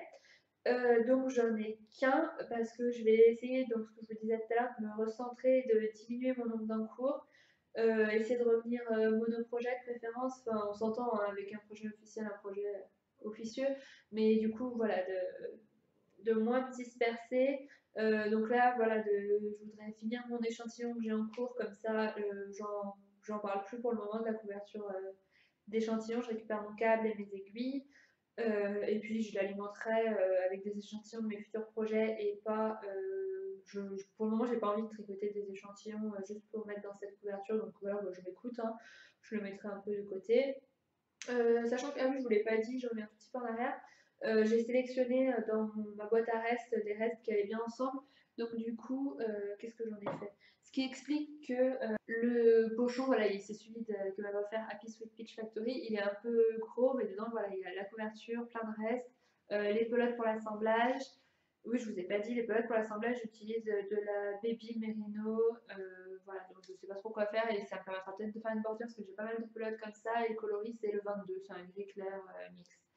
Donc voilà, oui, j'ai sélectionné pas mal de restes. Enfin voilà, moi je vais pas y revenir dessus, mais voilà, ce qui explique que le pochon est un peu bombé. Je sais plus pourquoi je vous parlais de ça, mais voilà. Donc voilà, donc en projet donc, que je vais faire l'un après l'autre. Donc en premier, je vais commencer par le Sweet Pea de Maria Bailey Design. Je vais le modifier pas mal. En fait, je vais pas faire la dentelle sur le devant parce que je pense que pour moi, ça va trop attirer l'œil sur les endroits que je ne veux pas spécialement mettre en valeur. Et par contre, faire la dentelle sur toute la longueur du bras. Passé un temps, je voulais faire le Japan Sleeve de Rory Locatelli, donc qui est un peu la version pull du Old Romance avec une bande de dentelle sur les épaules. Et le Japan Sleeve est rayé. Et donc là, je me dis, bon, ça ressemble au Japan Sleeve, sauf que je préfère largement la dentelle du Sweet Pea. Et si je fais pas la dentelle du devant, voilà, ça fera un esprit Japan Sleeve qui peut être sympa. Donc la laine que je vais utiliser, c'est de la The Uncommon Thread. Uncommon, je sais pas, enfin j'ai pas noté les références, donc je ne peux pas vous dire. C'est la fingering single de Tut. Et le coloris, par contre, c'est... Ah purée, ma copine se dit qu'elle s'en est servie. T-Smoked. Je suis sûre qu'elle le hurle derrière son écran là, mais oui, T-Smoked. Donc c'est un gris. Oui, voyons, un gris. Non, c'est un rose pâle, voilà, qui est un peu plus rose que ce que vous voyez à l'écran. Et donc pareil, je l'avais acheté au CSF 2016, donc il est temps que je le tricote. Mais là, ces derniers temps, j'ai pas mal tricoté de laine que j'avais acheté au CSF, donc je suis bien contente parce que voilà, ça fait tourner un peu les laines qui sont un peu plus vieilles. Et pourtant, ce que j'avais acheté au CSF, j'aimais tout beaucoup. Mais en fait, j'aimais tellement beaucoup que j'ai eu du mal à les utiliser. Ça me fait un peu ça. Donc voilà ce que ça donne avec l'échantillon. Et donc, la laine est assez fine. Et pour obtenir un joli rendu, il a fallu que je le tricote en 3. Du coup, je ne l'ai pas mesuré encore. Il faut que je vois, je le laisse un peu vivre. Là, ça fait un petit moment qu'il est fait, mais je le laisse un peu vivre pour qu'il se rétracte pas. Voilà, j'aime pas faire un échantillon, le débloquer et le mesurer parce que pour moi, ça se rétracte un peu. Donc, je le laisse un peu vivre quelques jours. Bon, ça fait longtemps qu'il vit, mais voilà. Donc, je ne l'ai pas encore mesuré, mais quoi qu'il arrive, il faudra que je tricote en 3 parce que sinon, le tissu était pas assez. Était vraiment trop ajouré en 25. C'était vraiment pas joli. Donc, voilà, ça sera à suivre quand j'aurai tout fini. Et le deuxième projet pour lequel j'ai fait l'échantillon, ça va être toujours de Marie-Amélie. C'est le gilet. Comment il s'appelle? J'ai Carvi sur le bout de la langue, mais c'est pas celui-là. C'est Black Barlow, voilà. Donc je vais faire en laine, enfin en mérino et mohair. Donc voilà mon échantillon, ce que ça donne. Donc le gris clair, c'est de la Malabrigo Sock coloris, je ne sais plus. Non, je vous le dirai quand j'aurai commencé. Et le mohair, en fait, c'est du fil de la droguerie avec voilette, avec des paillettes dedans. Et du coup, voilà les deux ensemble. Alors, je sais pas si vous allez voir les paillettes. Si, on les voit. Voilà. Et donc, du coup, c'est un fil de Malabrigo et le fil de voilette qui est comme ça. Voilà. Et donc, la Malabrigo, j'en avais 3 écheveaux. C'était Malabrigo qui me les avait offerts quand j'avais eu des petits soucis avec eux et c'était un geste commercial. Du coup, bah, si je voulais, au début, je voulais en faire un châle et puis avec le recul, j'avais envie d'en faire un gilet. Donc, je me suis dit, bah, doubler avec du mohair. Du coup, j'aurai une quantité qui conviendra, enfin, voilà, suffisante pour me faire un gilet. Ça y est, je vais y arriver. Donc, voilà. Ensuite, nouvelles acquisitions. Je me suis offert une pochette Yaya qui était en promo sur Amazon il y a quelques temps parce qu'il manquait la paire d'aiguilles numéro 4 dedans. Donc c'est pas le kit, l'ancien kit où il manquait, il me semble, les 3,5. Enfin c'était l'ancien kit où il manquait les 3,5, mais je l'ai eu à moins 50% parce qu'en plus dans ce lot de pochette là, il manquait les 4. Du coup, franchement, ça valait super le coup parce que je l'ai payé un truc genre 35 euros, je crois, ou 40 euros dans ces eaux-là, enfin c'était vraiment pas cher.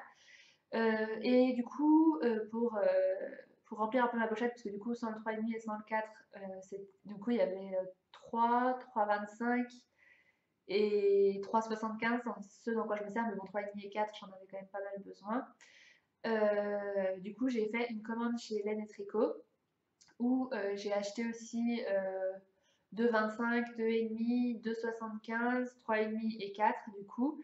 J'ai acheté aussi des pandas bouchons et des pandas vis pour fermer les câbles et des connecteurs. Et j'ai aussi acheté une bouteille de soak. Et j'ai pas acheté de laine donc j'étais bien contente. Mais les accessoires Yaya ça chiffre vite parce que j'en ai eu pour plus de 80 euros vu que j'ai eu les frais de port gratuits sur cette commande. Voilà. Et ma deuxième acquisition qui est là, c'est que je me suis fait un petit plaisir et je me suis offert les fameuses pochettes brodées de Joviana, by Joviana sur Instagram, qui est quand même très très belle. Et je suis un peu dégoûtée parce que j'ai fait une tache dessus qui ne part pas, qui est là. Je pense que c'est du maquillage, mais je sais pas. Là, là. Bon, ça soit pas trop. J'ai essayé de la nettoyer avec une éponge, le côté vert pour gratter, et en fait, ça avait déteint dessus, donc j'étais démoralisée. Et en fait, l'eau, c'est parti après, donc ouf. Mais du coup, je préfère laisser la tâche qu'avoir une pochette d'étain avec du vert. Donc voilà. Le bas là en bordeaux, c'est une espèce de suédine, c'est assez doux, c'est très joli. Et je voulais vous montrer de près la broderie parce qu'il y a plein de détails enfin, on se rend pas compte hein, voilà, donc il y a des petits détails avec un fil lurex bronze. Et puis toutes ces petits fruits rouges, les fleurs et tout. Le renard, il y a beaucoup de choses qui sont en relief. Donc voilà, c'est vraiment très joli. Donc on a une petite poignée si besoin. Moi, je m'en sers pas. Là, on a un petit... voilà, qui est tenu par un petit ruban. Et à l'intérieur, j'ai choisi la doublure qui est un tissu fleuri comme ceci. Et à l'intérieur, on retrouve sa petite étiquette dorée où c'est écrit by Joviana. Voilà. Et puis, bah, voilà, l'intérieur de la pochette est simple, hein, il n'y a pas de poche, il n'y a pas de... Ah bah, il y a ma pochette d'aiguille, voilà. Bon, tout le monde les connaît, hein, mais voilà l'intérieur de la pochette qui est très jolie. Donc j'en suis très contente. J'avais pris, c'était quoi la taille? Il me semble qu'il y a S, M et L, et en fait elle m'avait donné les dimensions Virginie, et j'avais pris M en me disant que ça suffirait pour mettre des pulls. J'avoue que sur la fin c'est un peu juste, mais là en ce moment dedans il y a mon Winterfell, donc c'est un peu juste, voilà, puis je mets ma pochette d'aiguille avec, etc. C'est un peu juste, mais ça suffit quoi. Enfin, après, pour la différence de prix, j'aurais pu prendre elle. Enfin bon, bref, j'ai pris ça, ça me convient très très bien. J'aime vraiment beaucoup et je suis bien contente d'en avoir une parce que c'est quand même bien compliqué. J'ai l'impression que plus le temps passe, plus c'est compliqué. Donc je suis ravie de ma pochette. Et pour celle que ça intéresse, j'ai payé 63 euros avec les frais de port. Donc on est d'accord que c'est pas donné pour une pochette, mais enfin c'est un travail qui est absolument canon. J'y connais pas grand chose en broderie, mais j'imagine qu'il y a beaucoup de travail et que c'est long. Donc voilà, moi je suis prête à encourager des personnes comme ça qui ont une vraie... Voilà, c'est pas des pochettes qui sont vues partout. Le travail est hyper qualitatif. Enfin, c'est vraiment, il y a vraiment une plus-value. C'est pas une bête pochette. Voilà, il y a vraiment une plus-value dessus. Donc voilà, je suis ravie de ma pochette. Et j'y pense en voyant ma pochette Yaya. Je vous raconte juste une petite anecdote. C'est que quand je l'ai reçue dans sa pochette rouge, pour moi, la pochette rouge, c'était les grandes tailles. Et je me suis dit que soit Amazon s'était trompé, soit c'était moi, j'avais commandé n'importe quoi. Donc j'étais désespérée. Puis en fait, en l'ouvrant, non, non. Et en fait, je savais pas, mais il existe des bleus, des rouges et des violets. Et c'est pas lié à la taille d'aiguille qu'il y a dedans, du coup, j'ai compris depuis. Donc voilà, si vous commandez, ne vous inquiétez pas si vous ne recevez pas la même pochette que, enfin voilà, si vous ne vous attendez pas à une couleur précise de pochette, sachant qu'en plus sur le site où j'avais commandé, enfin sur Amazon du coup, l'illustration c'était une pochette bleue et du coup ça a enfin, d'autant plus renforcé le fait que je pensais qu'il y avait une erreur sur le kit. Voilà. Et à venir, j'attends mon colis de Les Chevaux Solitaires où j'avais commandé un petit pochon et une carte postale. Donc j'ai pas trop suivi, en fait j'avais pas vu que c'était des précommandes et maintenant j'ai vu que c'était des précommandes mais je sais pas trop quand est-ce que ça va être envoyé, etc. Je suis pas vraiment pressée, mais bon j'avoue que j'ai un peu hâte, mais voilà. Du coup je vous les montrerai quand je les recevrai, mais je pense que ça devrait plus tarder parce qu'il me semble que j'ai commandé il y a presque un mois déjà. Donc enfin, j'espère que ça ne va pas trop tarder. Et donc, vous notez, je n'ai pas acheté de laine. Donc, je suis en Obaï depuis le 17 février et le jour où on a été chez la Nae. Enfin, le lendemain, du coup, donc le 18 février, mettons. Et franchement, je suis bien contente, je le vis super bien. Je suis contente d'utiliser ce que j'ai et de me dire que je fais de la place pour faire rentrer aussi des nouvelles choses. Parce que là, les laines que j'ai depuis très longtemps, en fait, au bout d'un moment, on les a presque un peu trop vues. C'est un peu comme les patrons qu'on voit passer des dizaines et des dizaines de fois, qu'on a entre guillemets trop vus. Alors qu'en fait, bah, on est d'accord que on a vu personne avec dans la rue, ou c'est pas, voilà, c'est pas comme les vêtements des grandes enseignes où on a vu tout le monde avec, enfin, les mêmes. Enfin, moi, il m'est arrivé, je me suis acheté une robe il y a pas très longtemps et dans le commerce et j'ai vu une nana, on a été un week-end à Annecy en amoureux et j'ai vu une nana se balader avec la même robe que moi, quoi. Donc bon, bah ça, oui, ça arrive, mais ce qui est fou, c'est que ça fasse la même impression dans le tricot ou la couture, alors que finalement, c'est juste parce qu'on y voit trop à travers nos écrans, quoi. Donc voilà, il faut que je liquide mes anciens écheveaux. J'ai fait pas mal de destaches aussi, des chevaux, de pelotes, etc. Il me reste encore quelques petites choses. Du coup, si ça vous intéresse, j'ai une story permanente sur mon compte Instagram où j'ai aussi des... Comment ça s'appelle? Dans les photos, dans le feed classique, il y a les posts de ce qui reste aussi. Il me semble qu'il reste même tout, il faut que j'enlève ce qui a été vendu. Donc voilà, n'hésitez pas si ça vous tente.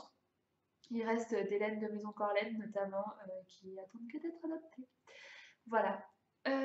Donc du coup, mon obaï est favorisé par le stage sous contrôle, donc le challenge qu'on organise depuis le début d'année avec ma copine Irbis et mon autre copine Anne de Tricot Cool. Voilà, Swazik, elle s'est un peu mise en retrait parce que vous savez, elle attend un bébé et du coup, bah, elle est bien fatiguée, donc on l'a un peu dédouanée de ses responsabilités vis-à-vis du challenge, mais avec Anne, on est toujours fidèle au poste. Enfin, moi, j'ai été moins fidèle au poste là sur le fin avril et le mois de mai, voilà, à cause des petits soucis que j'ai eus. Mais maintenant, voilà, je suis bien présente et ça fait vraiment plaisir de retrouver cette bonne ambiance et tout ça.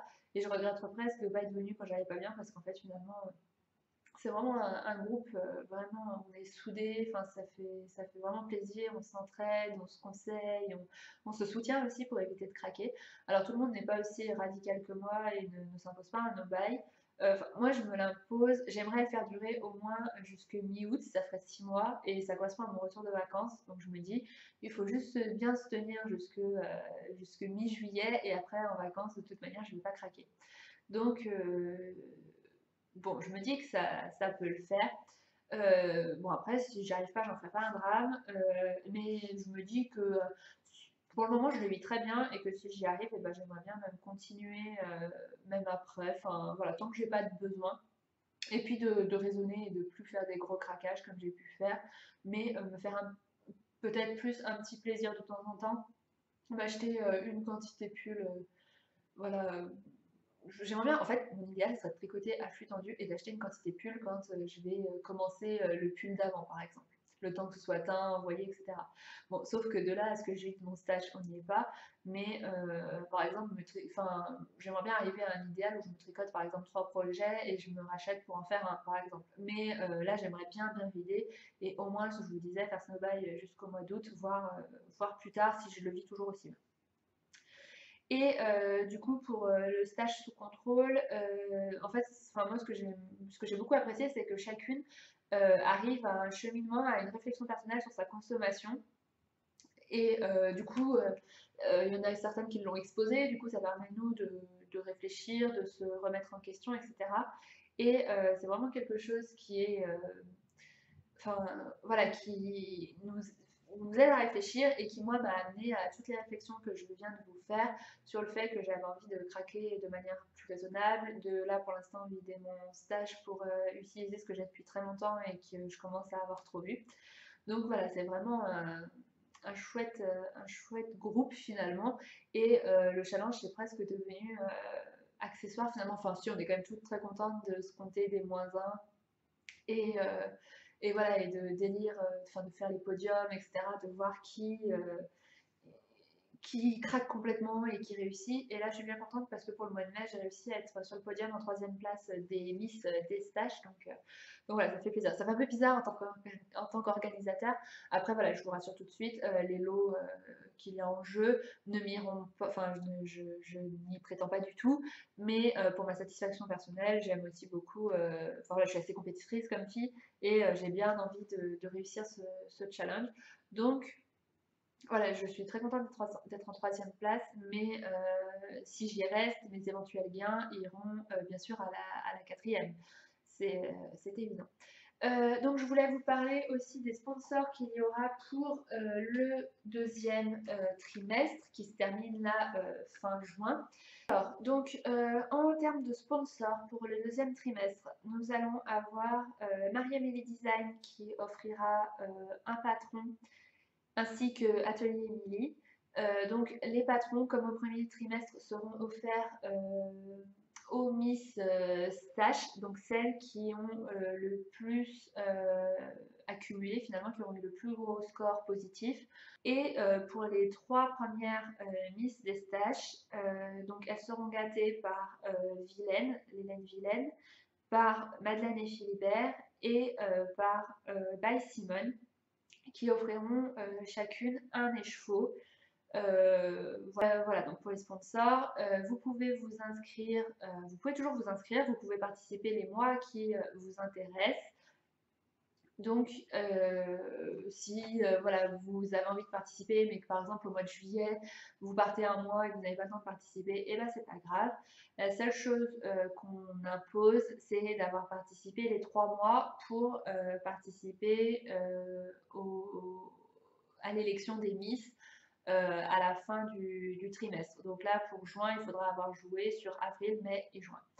Donc voilà, mais enfin, vous pouvez toujours venir participer juste pour jouer pour le mois de juin si vous n'avez pas participé les 2 mois précédents, c'est pas un souci. Et vous pouvez voilà, venir jouer juillet, août et septembre pour être dans l'élection de Miss pour septembre, pour fin septembre. Sachant que voilà, comme on est là, on va être au milieu de l'année, les lots seront un tout petit peu plus, enfin il y a un tout petit peu plus de lots que pour les autres trimestres. Donc voilà. Alors, je vous fais une mini partie couture maintenant. Donc, celles qui ne veulent pas rester, eh ben, pas de souci. Je vous dis à la prochaine.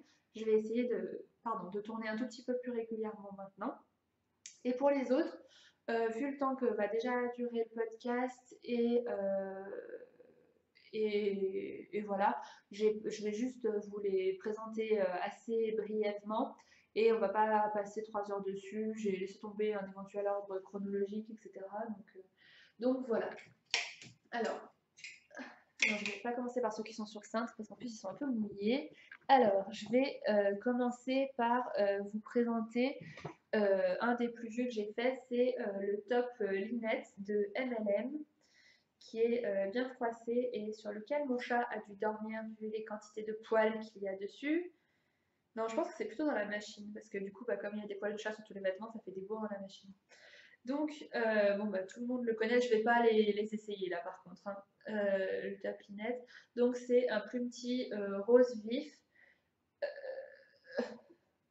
Voilà, donc vous voyez le plus petit, mais qui en vrai est beaucoup plus flash que ça. On dirait un peu une couleur de boucher, enfin de boucher, mais non. Le biais, c'est un biais Liberty. Et il y a le dos qui est froncé et que j'adore, je trouve ça vraiment très joli.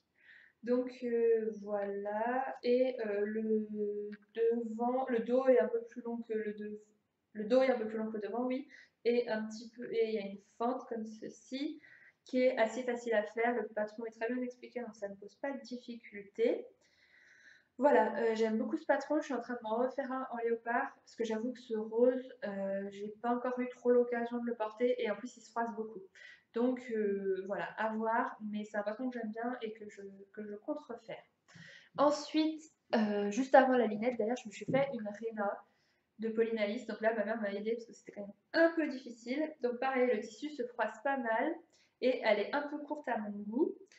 Donc le tissu, je ne sais pas si vous le reconnaissez. Alors j'ai pas dit ça, le tissu, et en fait les deux, et beaucoup, viennent de chez Bertrand Tissu, qui est en banlieue lyonnaise à Colombier-Sauvigneux, je crois.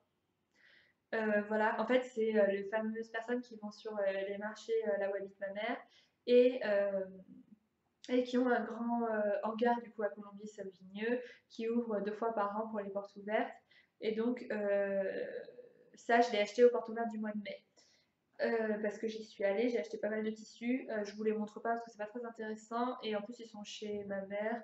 Et vu l'investissement, on avait acheté, je sais plus, genre 50 mètres de tissu et on a payé 80 balles. Du coup, voilà, je vous les montrerai une fois cousu parce que sinon ça va virer à la débauche de tissu. Et enfin, en plus, je ne sais pas exactement ce que c'est, donc c'est pas très intéressant pour vous. Et donc, ce tissu, il vient du même endroit. Et c'est celui que j'avais aussi offert à Swazik, donc on a tous les deux le même. Donc il y a un tissu bleu marine à carreaux, voilà, vous voyez bien, avec les boutonnages de la Rena qui sont très sympas. Donc les seuls bémols que j'ai pour cette chemise, c'est que du coup elle se froisse et qu'elle est un peu courte. C'est pour ça que pour l'instant je ne l'ai pas trop portée. C'est dommage parce qu'il y a quand même du boulot dessus. Mais voilà, mais le tissu est très fluide, donc le fait qu'elle soit très large, c'est pas choquant. Et par contre, elle est très décolletée, donc faut bien se tenir quand on la porte. Voilà, j'ai oublié un projet, je vais le chercher et j'arrive. Voilà, alors maintenant je vais vous présenter mon projet chouchou de tous ceux que j'ai réalisés. Donc c'est un Intro Top version A, donc en jersey, cousu à la surjeteuse, donc celle de ma maman. Et le tissu il vient de chez Toto, c'est un jersey bleu marine avec voilà, du lurex dedans, vous le voyez bien, qui est très légèrement transparent, mais franchement on peut mettre un soutien-gorge rouge dessous, ça ne se voit pas. Voilà, et ce qui m'a fait très plaisir, c'est quand j'ai vu Swazik dans un café il y a quelques semaines, quelques jours, Du coup, je me suis levée, je lui ai dit alors, tu remarques rien et tout. Elle m'a dit, ah, t'as maigri, t'es enceinte. Enfin, elle m'a tout sorti. Et je lui ai dit, mais non, le t-shirt, c'est moi qui l'ai fait. Et elle n'en revenait pas, donc ça m'a fait vraiment très plaisir. Du coup, j'ai fait la version avec les revers de manches. J'ai l'impression que vous ne voyez pas grand chose, si ça y est. Voilà, j'adore ce jersey, on est trop bien dedans. La seule modif que j'ai faite, c'est que l'encolure, donc c'est vous savez, une bande qu'on plie en deux et qu'on coud, je l'ai fait 2 fois plus large et je trouve qu'elle est vraiment, voilà, franchement, il m'aurait pas fallu plus court. Du coup, je suis bien, enfin plus court, pour moins haut. Je trouve que la hauteur est vraiment bien, donc je suis bien contente d'avoir fait cette modif. Et du coup, forcément, ça facilite grandement la couture. Donc voilà, et après tout est surpiqué à l'aiguille double, le col, l'ourlet du bas et c'est tout. Et non, et l'embouchure aussi, voilà. Et pour aider à tenir les revers de manche, j'ai fait une piqûre dans le sillon de la couture, ici, voilà, pour que ça tienne bien. Donc voilà. Et j'en ai fait un deuxième parce que comme j'étais très contente du premier, je me suis dit bon allez, fort de ma réussite, je m'en fais un deuxième. Alors le jersey vient également de chez Toto, que j'avais acheté l'été dernier. Voilà. Alors plusieurs choses, donc toujours avec les revers de manche. Là, plusieurs choses, c'est que malgré le fait d'avoir coupé la bande 2 fois plus large comme le premier, j'ai comment dire, j'ai eu un petit raté et en fait ça a été cousu beaucoup trop près du bord à un endroit. Du coup, elle était genre de la bonne largeur, puis à un endroit elle était très très fine et puis après elle repartait de la bonne largeur. Donc c'était pas vraiment rattrapable, c'était pas joli. Et ma mère, elle avait cette espèce de petit, une petite passementerie, quoi, un petit galon qui est du même bleu que les rayures. Alors là, à la caméra, non, mais dans la vraie vie, oui. Et en fait, il est élastique. Du coup, c'est ce qu'il fallait parce que si j'avais mis un bête biais, et là ça aurait risqué, je suis en train de tout casser. Voilà, si j'avais mis un bête biais, ça aurait risqué de se casser, enfin oui, de faire casser le fil vu qu'il n'aurait pas été extensible. Donc voilà, et là je suis en train de découdre l'encolure. Il n'est pas tout à fait fini lui parce que j'ai eu des petits problèmes. Je suis en train de découdre l'encolure parce qu'en fait, quand j'avais commencé la surpiqûre à l'aiguille double, je m'étais trompée. Je l'avais fait commencer devant. Et du coup, il y avait le raccord de fil qui était devant, c'était pas très joli. J'aime mieux le mettre au milieu du dos, forcément. Comme ça, je ne le vois pas. Et surtout, j'ai mes cheveux qui cachent. Et l'autre chose où je me suis loupée, c'est que je me suis trompée pour faire l'ourlet. En fait, j'ai pas fait la surpiqûre à l'aiguille double de manière à caler la marge de l'ourlet à l'intérieur. Du coup, il faut que je découse pour bien la reprendre et qu'elle soit bien plaquée comme sur le trou top que je viens de vous montrer juste avant. Et je m'y prends peut-être pas comme il faut, mais découdre une surpiqûre à l'aiguille double, c'est vraiment la galère. Donc ce que j'ai fait, c'est que j'ai coupé les fils au découvite à genre tous les 2-3 points. Et quand j'ai le goût, surtout quand je vais chez mes parents pour le faire dehors, ça salit moins, j'enlève des petits bouts de fil à la pince à épiler. Voilà. Mais du coup, le faire en appartement ou même sur mon balcon et mettre des fils partout, non merci quoi. Donc je le fais dans le jardin de mes parents. Voilà. Donc voilà, quand il sera fini, je serai bien contente, mais ouais, j'ai un peu galéré. Puis le jardin roulotait pas mal, donc j'ai un peu plus galéré pour coudre lui que celui que je vous ai montré avant. Et on note une certaine constance, hein. Voilà, voilà. Mais lui, je l'ai pas fait, mais en fait, ce qui m'a fait craquer, c'est le dos. Donc, je vous le montre. Voilà, le dos est quand même très sympa et cache les bretelles de soutien-gorge, c'est magnifique. Voilà. Ensuite, je vous montre quelque chose. Oula, ça, j'aurais dû peut-être vous le présenter en premier, que j'ai fait cet hiver. Quand le patron est sorti, vous allez rien voir, c'est noir, c'est une blouse vertige, il me semble que c'est ça son nom, de Atelier Scamit, avec un jersey qui vient toujours du même endroit de chez Bertrand Tissu et la dentelle aussi. En fait, ma mère s'en est servie pour faire je ne sais plus quoi et en fait, il y avait des grosses chutes, donc je les ai prises pour moi. Voilà, donc la dentelle pour l'empiècement. Et en fait, le volant est aussi en dentelle parce qu'il n'y avait plus assez de jersey pour faire le volant avec le jersey, mais je trouve que ça rend très bien et je pense que c'est une bonne chose de l'avoir fait. Enfin là, vous voyez rien, mais en vrai, quand je regarde comme ça, j'aime bien. Je pense que ça fait plus léger que si j'avais fait le volant avec le jersey. Donc c'est du jersey assez épais en fait. Finalement, ça fait si je le porte fermé, ça fait un sweat, et si je le porte ouvert, ça fait un gilet en fait. Donc je sais que c'est pas prévu pour être fait dans des tissus jersey, mais bon, ça passe très bien. Les manches sont un tout petit peu courtes, je trouve. J'aurais pu les rallonger un peu. La prochaine fois, je les rallongerai.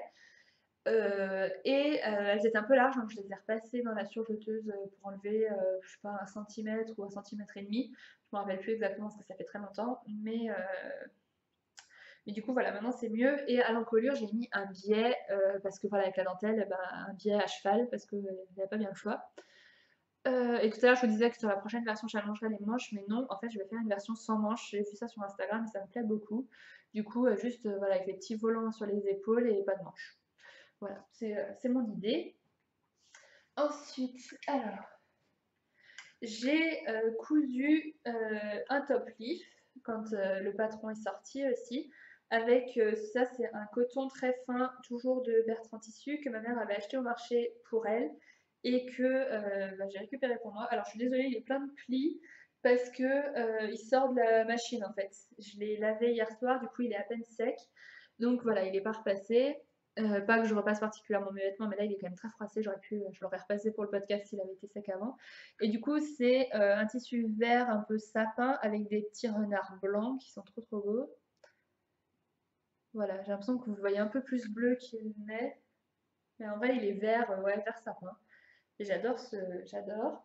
Donc moi, ce que j'aime vraiment beaucoup, c'est le dos que je trouve vraiment très féminin, très... Enfin, je sais pas, ça fait un joli dos. Les boutons, c'est de la récup dans la boîte des boutons de la grand-mère de ma mère, donc pour vous dire. J'ai pas fait les petits revers, parce que j'ai eu la flemme, j'aimais bien comme ça. La seule chose que j'ai trouvé un petit peu difficile, c'est pour faire la parmenture dedans et retourner et repasser. Pour repasser, c'est assez délicat, sachant que en fait, moi j'ai un fer à vapeur que je peux comparer avec l'ancien de ma mère qui brûle beaucoup les doigts. Celui qu'avait ma mère avant, et ben, il faisait la vapeur, mais vraiment sous la semelle. Du coup, il brûlait pas les doigts. Et là, je trouve que la vapeur, elle part un peu de partout et on peut pas bien mettre ses doigts à côté parce que ça brûle. Du coup, je trouve que le repassage n'est pas très facile. Mais voilà, j'en suis hyper contente et je la porte beaucoup, je l'aime beaucoup. La seule chose, c'est que ma mère s'en est fait une aussi et la sienne en taille 40, ma mère fait un taille 40, voire même un taille 38, elle est un peu entre les deux. Sans erreur, hein, vraiment, on en est sûr, affiliée à ma belle-sœur parce qu'il n'y avait vraiment aucune aisance positive et franchement, c'était pas joli. Et quand on regarde chez Émilie, il y a quand même une certaine aisance, il n'y a pas 30 cm d'aisance, hein, mais un petit peu. Et moi, sur la mienne, c'est un peu juste, surtout au niveau de la poitrine et des emmanchures. Donc à refaire, je pense que j'ajouterai des marges de couture. Là, elles sont comprises de 1 cm. Et je rajouterai peut-être 1 cm ou 1 cm partout, pour 1 cm ou 1 cm et demi partout, pardon, pour donner un peu de... Voilà. Mais je l'aime vraiment beaucoup et je pense que je vais m'en refaire parce que j'aime vraiment bien. Et puis enfin, j'arrive à un stade où j'aime bien faire plusieurs fois les mêmes bâtons parce que ça va vite, quoi. Ils sont décalqués, découpés, il n'y a plus qu'à découper le tissu, c'est fait, quoi. Donc voilà, et je vous montre aussi c'est l'avant-dernier, promis après j'arrête. Je vous montre aussi ce top, pareil, qui sort de la machine parce qu'il y avait une tache de gras sur le devant, mais qui a l'air d'être partie. Donc c'est un trop top version B.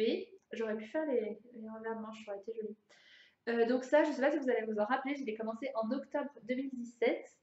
Et en fait, ma machine qui a fouillé pour coudre la basque, en fait, ma machine n'aime pas les épaisseurs. Du coup, là, je l'ai fini en fait chez ma mère. Je sais pas pourquoi j'avais attendu tout ce temps, mais voilà. Donc j'ai juste cousu la basque et j'en ai profité d'être chez ma mère pour du coup lui mettre un coup de surjeteuse sur la basque. Sinon, moi, je surfile tout au point zigzag. Donc là, la basque surjetée. Tellement bien surjetée que, comme une truffe, j'ai réussi à prendre, vous savez, le fameux coup de la surjeteuse où on commence à couper dans le, voilà, dans le tissu. Donc c'est ce qui est arrivé ici, on voit à peine. Et en fait, pour que ça s'effiloche pas, j'ai collé du thermocollant dessous, c'est le conseil de ma mère. Et en fait, comme c'est bien dans les fronces, franchement, enfin voilà, ça se voit pas du tout, quoi. Donc voilà, j'étais un peu dégoûtée, mais comme j'aime beaucoup, beaucoup, beaucoup le tissu, bah, je voulais vraiment pas l'acheter. Donc j'ai fait comment on peut dire, cache-misère. Voilà. Du coup, voilà. Et en dernier, un des projets qui est le plus simple, mais que je préfère et que j'adore, c'est une robe Malo. Voilà. Dans un espèce de... comment ça pourrait s'appeler? C'est un espèce de néoprène, en fait. Ouais, c'est un espace de néoprène assez fin et donc qui se coud super bien, qui se coupe bien, mais qui a vraiment du mal à se repasser, même à la vapeur. C'est assez chiant et avec juste les petits mancherons sur les épaules pour donner un petit twist. Sachant que pour moi, les patrons d'Anne j'aime pas trop leur mettre des manches parce qu'elles sont toujours trop serrées pour moi. Je pense que je dois avoir des. Enfin, j'ai pas des bras fins, mais j'ai pas des gros bras non plus. Mais je pense surtout qu'elle a des bras. Enfin voilà, pour ma mère aussi, c'est un peu serré et tout, donc je pense qu'elle a des bras particulièrement fins. Et donc, j'ai fait cette robe parce qu'on a un anniversaire de 30 ans dans 10 jours. Donc, pas ce week-end, mais le week-end d'après déjà. Donc, en fait, je ne l'ai pas fini si en avance que ça, cette robe, hein. Et en fait, je voulais une tenue un peu simple euh, parce que je sais pas trop en fait comment ça va être. Est-ce que les gens vont être très habillés ou pas? Franchement, je ne pense pas. Mais je voulais pas non plus y aller en short tongs, quoi. Enfin, moi, c'est pas. Moi, j'aime bien. Enfin, c'est bête, mais j'aime tout le temps être bien habillée. Par exemple, j'admire les filles qui arrivent à rester en survêt chez elles le dimanche. Moi, j'en suis incapable. J'ai toujours besoin de me maquiller tous les jours, même quand je reste chez moi, même quand je vois personne ou de m'habiller, etc. En fait, c'est pour moi, c'est que j'aime pas ou d'avoir les cheveux propres ou voilà, d'être à peu près coiffée. Enfin voilà, je me lisse pas les cheveux tous les jours comme j'ai fait aujourd'hui pour le podcast, mais au moins je les attache un peu joliment ou voilà, j'essaie toujours de faire quelque chose. Et du coup, donc pour cet anniversaire, j'aurai une robe Malo, donc qui est quand même assez simple hein, parce qu'on voit voilà, elle est, à part le petit twist là sur les épaules, il n'y a pas grand chose, mais elle me va vraiment très très bien. Je vous posterai des photos sur Instagram, franchement, enfin, je me trouve très jolie dedans, ça fait pas modeste de dire ça, mais c'est le cas. Et, euh, et elle fait ni trop habillée, ni pas assez. Donc voilà, parce qu'elle est très simple, donc du coup, elle fait bien la blague. Je pense qu'avec, je mettrai des sandales dorées, je pense que ça ira très bien. Et je sais pas si je mettrai une pochette ou pas, ou un sac. J'ai un petit sac à main, un peu dans le même bleu, avec des paillettes bleu marine. Enfin, la partie basse est de couleur, et la partie haute, c'est une bande bleu marine. Ou sinon, j'ai une pochette beige un peu dorée. Je verrai. Franchement, je pense pas sortir une pochette. Enfin, on verra. Et ce qui est bien, c'est qu'en fait, cet anniversaire, il est à 2 heures de route de chez mes beaux-parents à peu près, sachant qu'aller chez mes beaux-parents nous rapproche déjà. Donc on ira genre la veille chez mes beaux-parents et du coup je pourrais partir avec ma robe parce qu'elle ne se froisse absolument pas. Voilà, là on vient d'aller passer un week-end dans le sud et je l'ai mise, donc elle a fait l'aller à peu près pliée et le retour complètement en boule et franchement voilà quoi. Il n'y a pas grand chose à dire, il y a un petit pli dans le dos de pliage, mais voilà quoi, c'est impressionnant ce tissu, j'aime beaucoup. Et donc je l'avais eu aussi aux portes ouvertes du mois de mai chez Bertrand Tissu, du coup à Colombier-Sauvigny. Donc là où je suis bien contente, c'est comme je l'ai fait chez ma mère, et ben, j'ai pu utiliser sa surjeteuse, donc tout est surjeté, et donc l'intérieur est nickel.